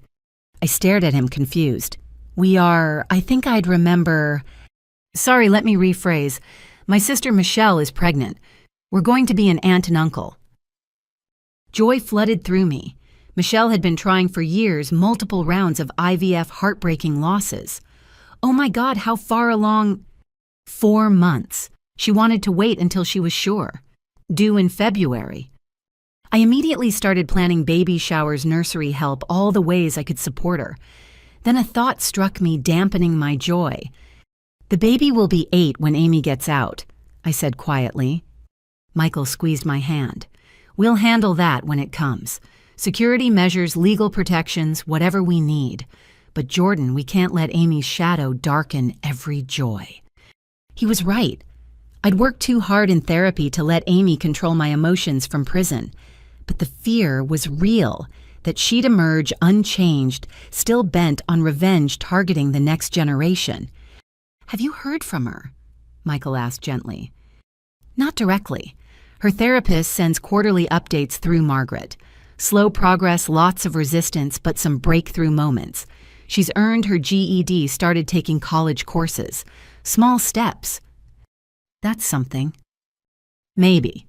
Or maybe she's just learned to play the system better. I can't know, and honestly, I can't care. My focus has to be on building our life, not monitoring hers.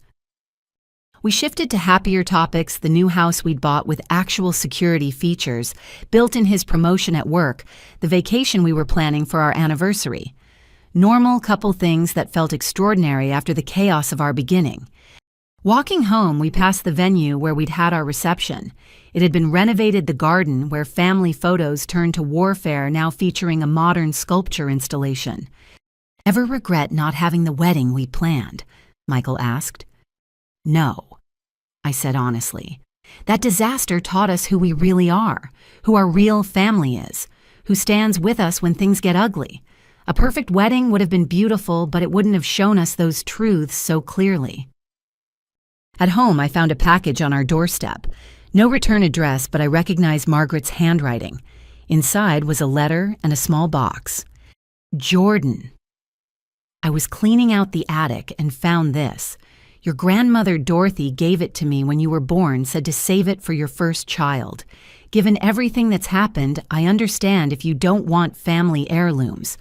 But Grandma loved you fiercely and would be proud of the woman you've become. The woman who stands up for herself, helps others, and refuses to let dysfunction define her future. Love, Mom. The box contained a delicate gold locket, Dorothy's initials engraved on the back. Inside was a tiny photo of her as a young woman and space for another photo. I thought about the trust fund she'd created, how Amy had seen it as control, while I'd seen it as protection. Dorothy had known her granddaughters well enough to put safeguards in place. It's beautiful, Michael said, fastening it around my neck. She was a survivor, too, I said, remembering stories of Dorothy leaving an abusive first marriage in the 1960s when divorce was scandalous. Maybe that's why she saw through Amy's charm, recognized the patterns. My phone rang, Patricia. Jordan, I'm sorry to call so late, but there's news. Derek Matthews was killed in prison. Fight with another inmate over contraband. I sank onto the couch, processing. The man who'd orchestrated so much destruction, who'd turned my sister from difficult to dangerous, was gone. Does Amy know? Her lawyer was just notified. She'll be told tomorrow with counseling support. This could go either way, breakthrough or breakdown. After I hung up, Michael and I sat in silence. Derek's death didn't undo his crimes or heal his victims, but it did close a chapter. Amy would have to face her choices without the excuse of his manipulation. "Are you okay?" Michael asked. "I think so. It's strange I don't feel happy or sad. Just relieved that he can't hurt anyone else, that Amy can't hold on to fantasies of reuniting with him, that maybe now she'll have to fully face what she did. And if she doesn't, then she doesn't. But at least the puppet master is gone." That night, I updated my victim impact statement for the parole board, something I'd have to do every few years. I wrote about the nonprofit, the legislation, the hundreds of families we'd helped. I wrote about choosing hope over bitterness, growth over stagnation. But I also reaffirmed my boundaries. Amy was not welcome in my life until she demonstrated sustained change and genuine accountability. 2 years after my wedding disaster, I was building something beautiful from the wreckage. A marriage tested by fire and proven strong. A nonprofit that turned my pain into purpose. A relationship with my mother rebuilt on honesty rather than enabling. A life that Amy had tried to steal but only succeeded in clarifying. The foundation was different than I'd planned, harder won, more carefully constructed, built on truth rather than hope. But it was solid, unshakable. And most importantly, it was mine. The call came on a Tuesday afternoon while I was reviewing contracts at my desk. The caller ID showed the federal correctional institution where Amy was housed, and my finger hovered over the decline button. But something made me answer. "Mrs. Fletcher, this is Dr. Sarah Winters, Amy Anderson's psychiatrist.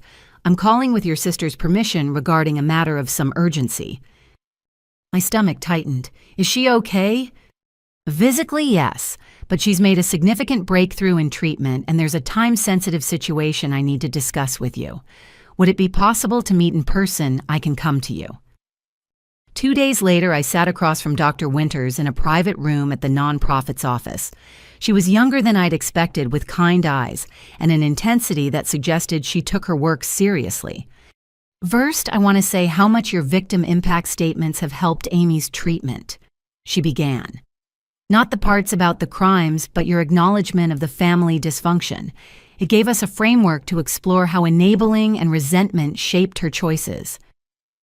"I tried to be fair," I said carefully.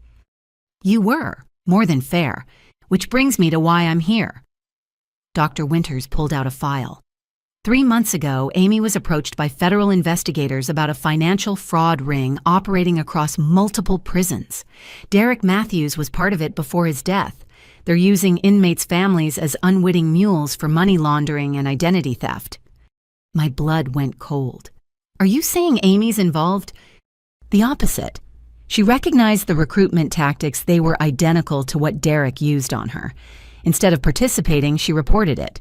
She's been working undercover for the FBI for the past 12 weeks, documenting the operation." I stared at her, unable to process what I was hearing. Amy. My sister, Amy. Working with law enforcement. Dr. Winters smiled slightly. "I know it seems impossible given her history, but she said something that stuck with me. I know exactly how these people think because I used to be one of them. Maybe I can stop them from creating more victims like Jordan." She handed me a letter, Amy's handwriting neater than I remembered. "Jordan, I don't expect you to read this, but Dr. Winters said I should write it anyway. I've been working with the FBI to expose a fraud ring that targets inmates' families. It's run by people like Derek predators who look for vulnerable women with relatives they can exploit. I'm not doing this for reduced time or special treatment. My sentence is fair. I earned every day of it. I'm doing it because for the first time in my life, I understand what it feels like to protect instead of destroy." They showed me letters from victims, women whose children stole their identities, parents whose savings were drained, siblings torn apart. I saw myself in every perpetrator and you in every victim. and I finally understood what I put you through. I know this doesn't undo anything. I know you'll probably never trust me again. But maybe I can stop someone else's sister from making my mistakes. Maybe I can save another family from what I did to ours. I don't need you to forgive me. I haven't forgiven myself, but I wanted you to know that I'm trying to be better. Not for parole boards or early release, but because I finally understand that being better is its own reward. Your sister, if I can still call myself that, Amy. I set the letter down with shaking hands. Is this real, not another manipulation? The FBI thinks so.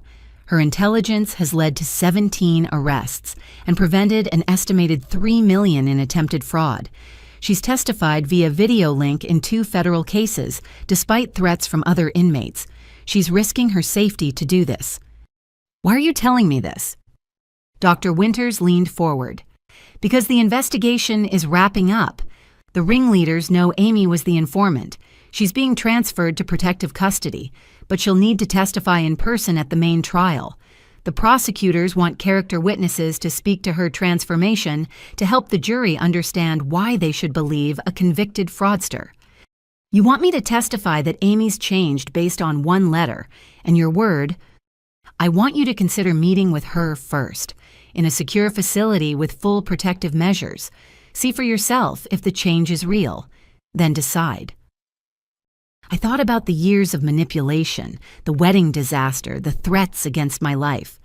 Then I thought about the non-profit, all the families we'd helped, the possibility that Amy might genuinely be trying to make amends. I need to think about it, I said finally. Of course. But Mrs. Fletcher. In my 20 years of treating personality disorders, I've rarely seen such a dramatic shift. It began when Derek died and she couldn't blame him anymore. The delusions crumbled. The victim narrative collapsed. What was left was a young woman who finally saw herself clearly and was horrified by the view. That evening, I showed Michael the letter. We discussed it over dinner, weighing risks against possibilities. She could be playing the long game, he said, setting up for parole hearings. True, but what if she's not? What if this is real? Then it changes things. Not everything the past is still the past, but maybe it means the future doesn't have to be defined by it. I called Patricia for legal advice, Margaret for emotional perspective, and my therapist for professional guidance.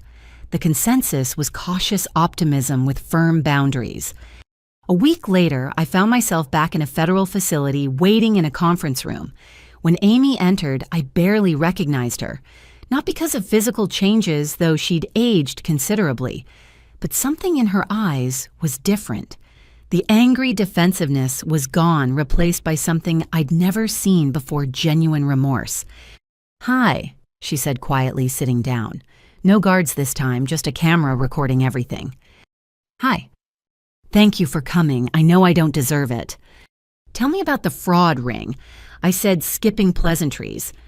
For the next hour, Amy detailed the operation, how inmates were recruited to give up family information, how the ringleaders used emotional manipulation identical to Derek's playbook, how she'd recognized the tactics and made a choice. "They offered me $20,000 in my commissary account just for my parents' information," she said. "Old Amy would have taken it without thinking, but I kept seeing your face at the wedding covered in cake, trying so hard to maintain dignity while I destroyed everything. I couldn't do that to another person." "So you became an informant?" "After Derek died, I had what Dr. Winters calls a narcissistic collapse. Everything I'd blamed on others, all the justifications and excuses, just crumbled. I saw myself clearly for the first time, and I wanted to die from the shame." "But you didn't." "No, Dr. Winters said the shame meant I was finally developing empathy, that it was a good sign even though it felt like being skinned alive. She said I could use it to build something better." "And you chose to help the FBI?" Amy nodded. "It was terrifying. The people running this ring are actually dangerous, not like Derek, who just pretended to be. But every time I wanted to quit, I'd think about their victims. People like you who didn't deserve to have their lives destroyed by family they trusted. Why should I believe this isn't another con? Amy looked me directly in the eyes. Because I'm not asking you for anything. I'm not seeking forgiveness or money or help. I just wanted you to know that I finally understand what I did to you. And I'm trying to balance the scales, even though I know they'll never be even. The prosecutors want me to be a character witness. I told them not to contact you. That was Dr. Winter's idea. I don't want anything from you, Jordan. You've given me enough, your silence, your distance, your decision not to push for maximum sentencing. That was more grace than I deserved. We talked for another hour about the GED she'd earned, the accounting courses she was taking, the victim restitution she'd never be able to fully pay but was trying to address, about the other inmates she'd mentored away from fraud schemes, about the therapy sessions where she'd finally faced the ugly truths of who she'd been. I know I'll never be part of your life again, she said as our time ran out. I accepted that when I destroyed your wedding, but I wanted to tell you in person that you were right to cut me off, right to press charges, right to protect yourself. You saved both our lives that day, even if I was too sick to see it. As the guards prepared to take her back, Amy stood and did something unexpected. She bowed her head slightly, a gesture of genuine respect. Be happy, Jordan. Be free. Be everything I tried to stop you from being, and know that somewhere your little sister is finally growing up and wishing you well. I left the facility in emotional turmoil.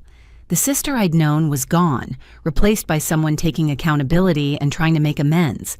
It didn't erase the past or rebuild trust, but it offered something I'd never expected: closure. 2 weeks later, I submitted my character witness statement. Not effusive praise or blanket forgiveness, but honest acknowledgement of the changes I'd observed. Amy's work with the FBI had protected dozens of families from fraud. That meant something even from someone who'd perpetrated those same crimes.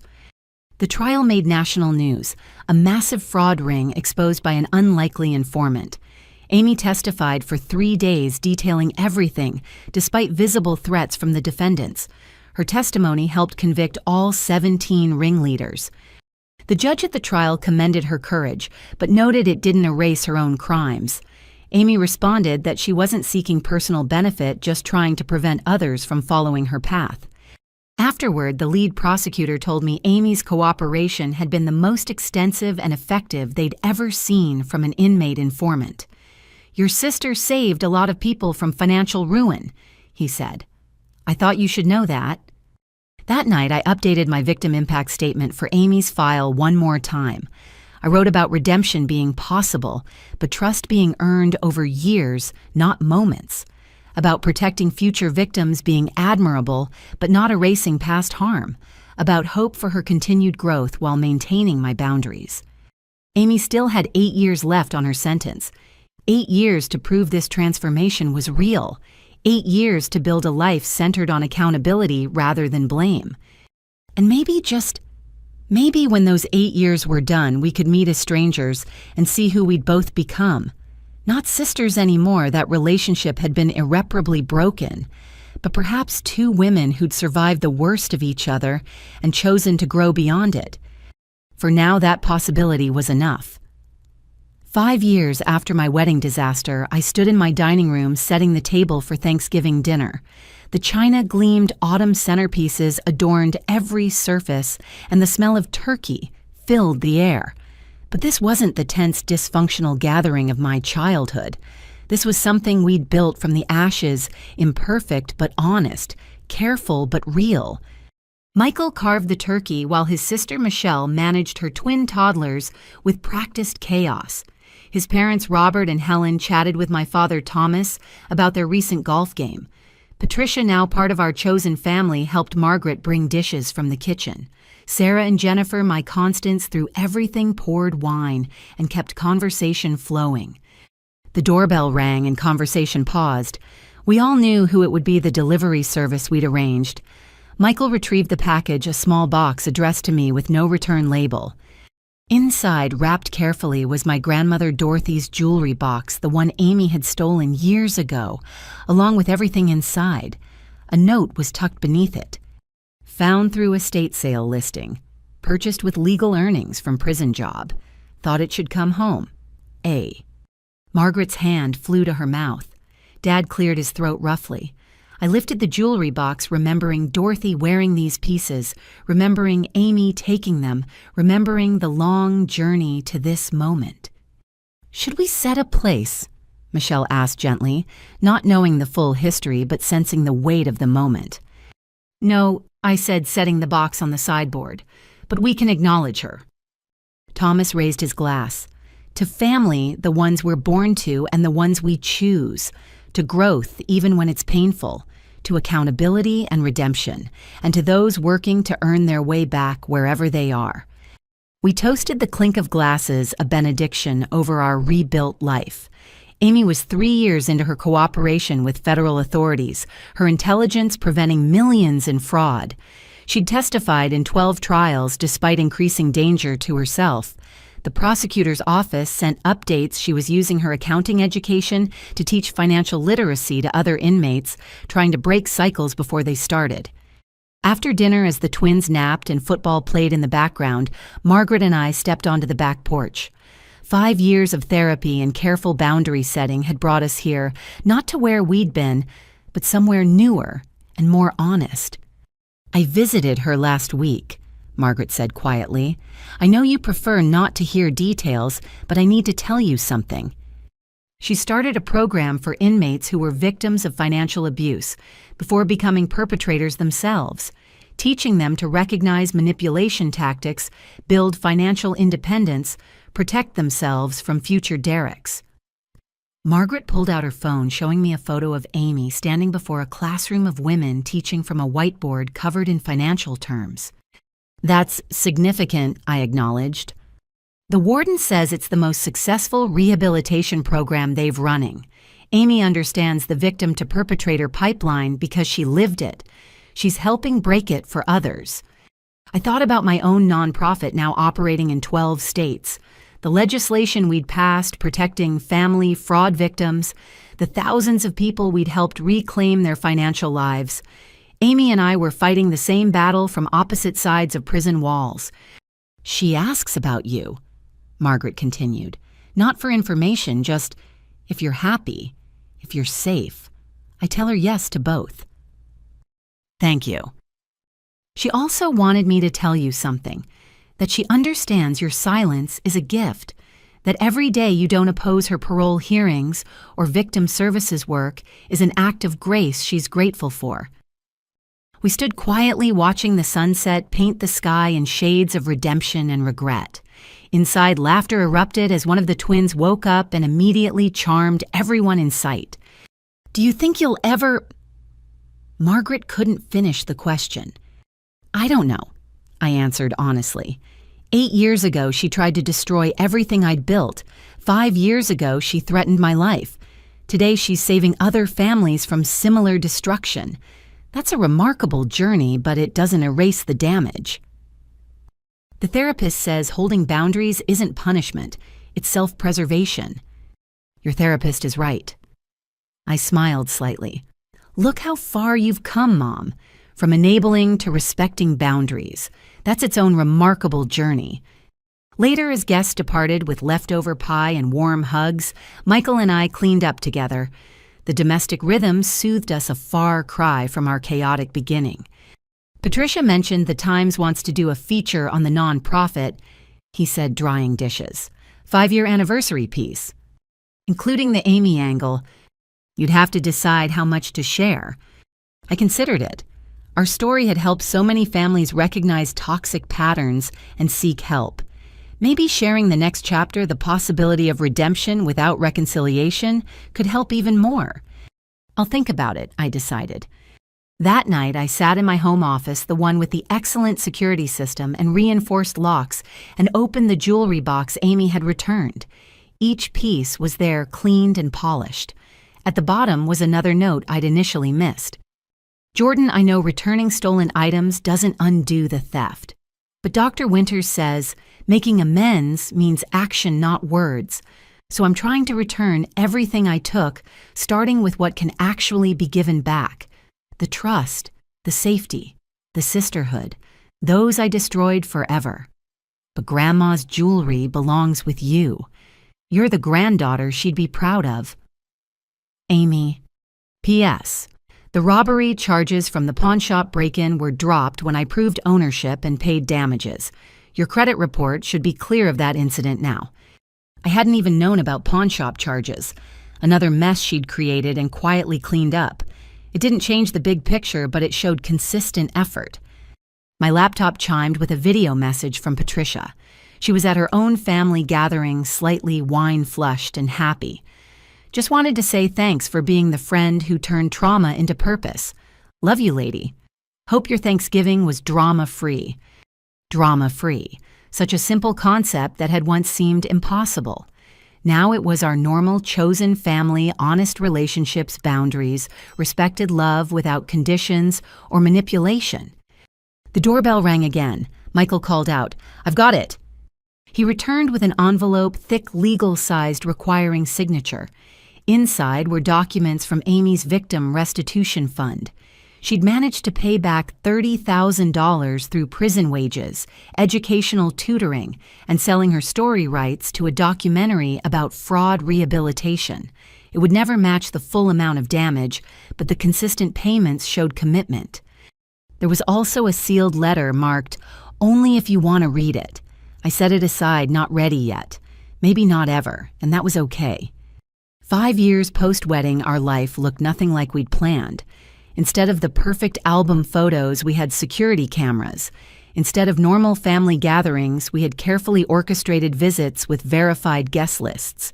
Instead of sisterly bonds, we had a chasm bridged only by legal documents and third-party updates. But we also had truth, growth, purpose born from pain. A marriage tested by fire and proven unbreakable. Chosen family who showed up when biology failed. Work that mattered. Lives saved because we'd refused to let our story end in destruction. "Come to bed," Michael called. "Tomorrow's a busy day." Tomorrow, the nonprofit's holiday fundraiser. My testimony before the state senate about new fraud protection laws. Normal life built on abnormal foundations. I locked the jewelry box in our safe alongside the letter I might read someday, or might not. The choice was mine, just like the choice to build something beautiful from something broken. As I turned off the lights, I thought about Amy in her cell, maybe looking at the same moon through barred windows. Both of us so far from who we'd been transformed by choices and consequences. Neither of us the sister we'd once been to each other, but perhaps both becoming the women we were meant to be. The empty chair at our Thanksgiving table hadn't been for Amy, not yet, maybe not ever. It was for the possibility of redemption, the hope of change, the reminder that even the worst storms eventually pass. And in their wake, if we're brave enough, we can build something stronger than what came before. I climbed into bed beside Michael, grateful for the peaceful end to a drama-free holiday. Outside, the world spun on with its usual chaos, but inside our carefully built life there was safety, love, hope, and that was more than enough. Would you protect your family even if it meant losing them? Sometimes the greatest act of love is knowing when to let go. Thank you for joining me on this emotional journey. If this story resonated with you, please consider sharing your own thoughts in the comments. Have you ever had to set difficult boundaries with family? Your stories inspire and help others know they're not alone. If you found value in this story, please hit the like button and subscribe for more tales of resilience, redemption, and the complicated truth about family. Share this with someone who might need to hear that protecting yourself isn't selfish, it's necessary. Until next time, remember, real love includes accountability. True family respects boundaries, and sometimes the hardest choices lead to the greatest freedom. Wishing you all the strength to build the life you deserve, with or without those who refuse to honor your worth. Be safe, be strong, and never apologize for protecting your peace.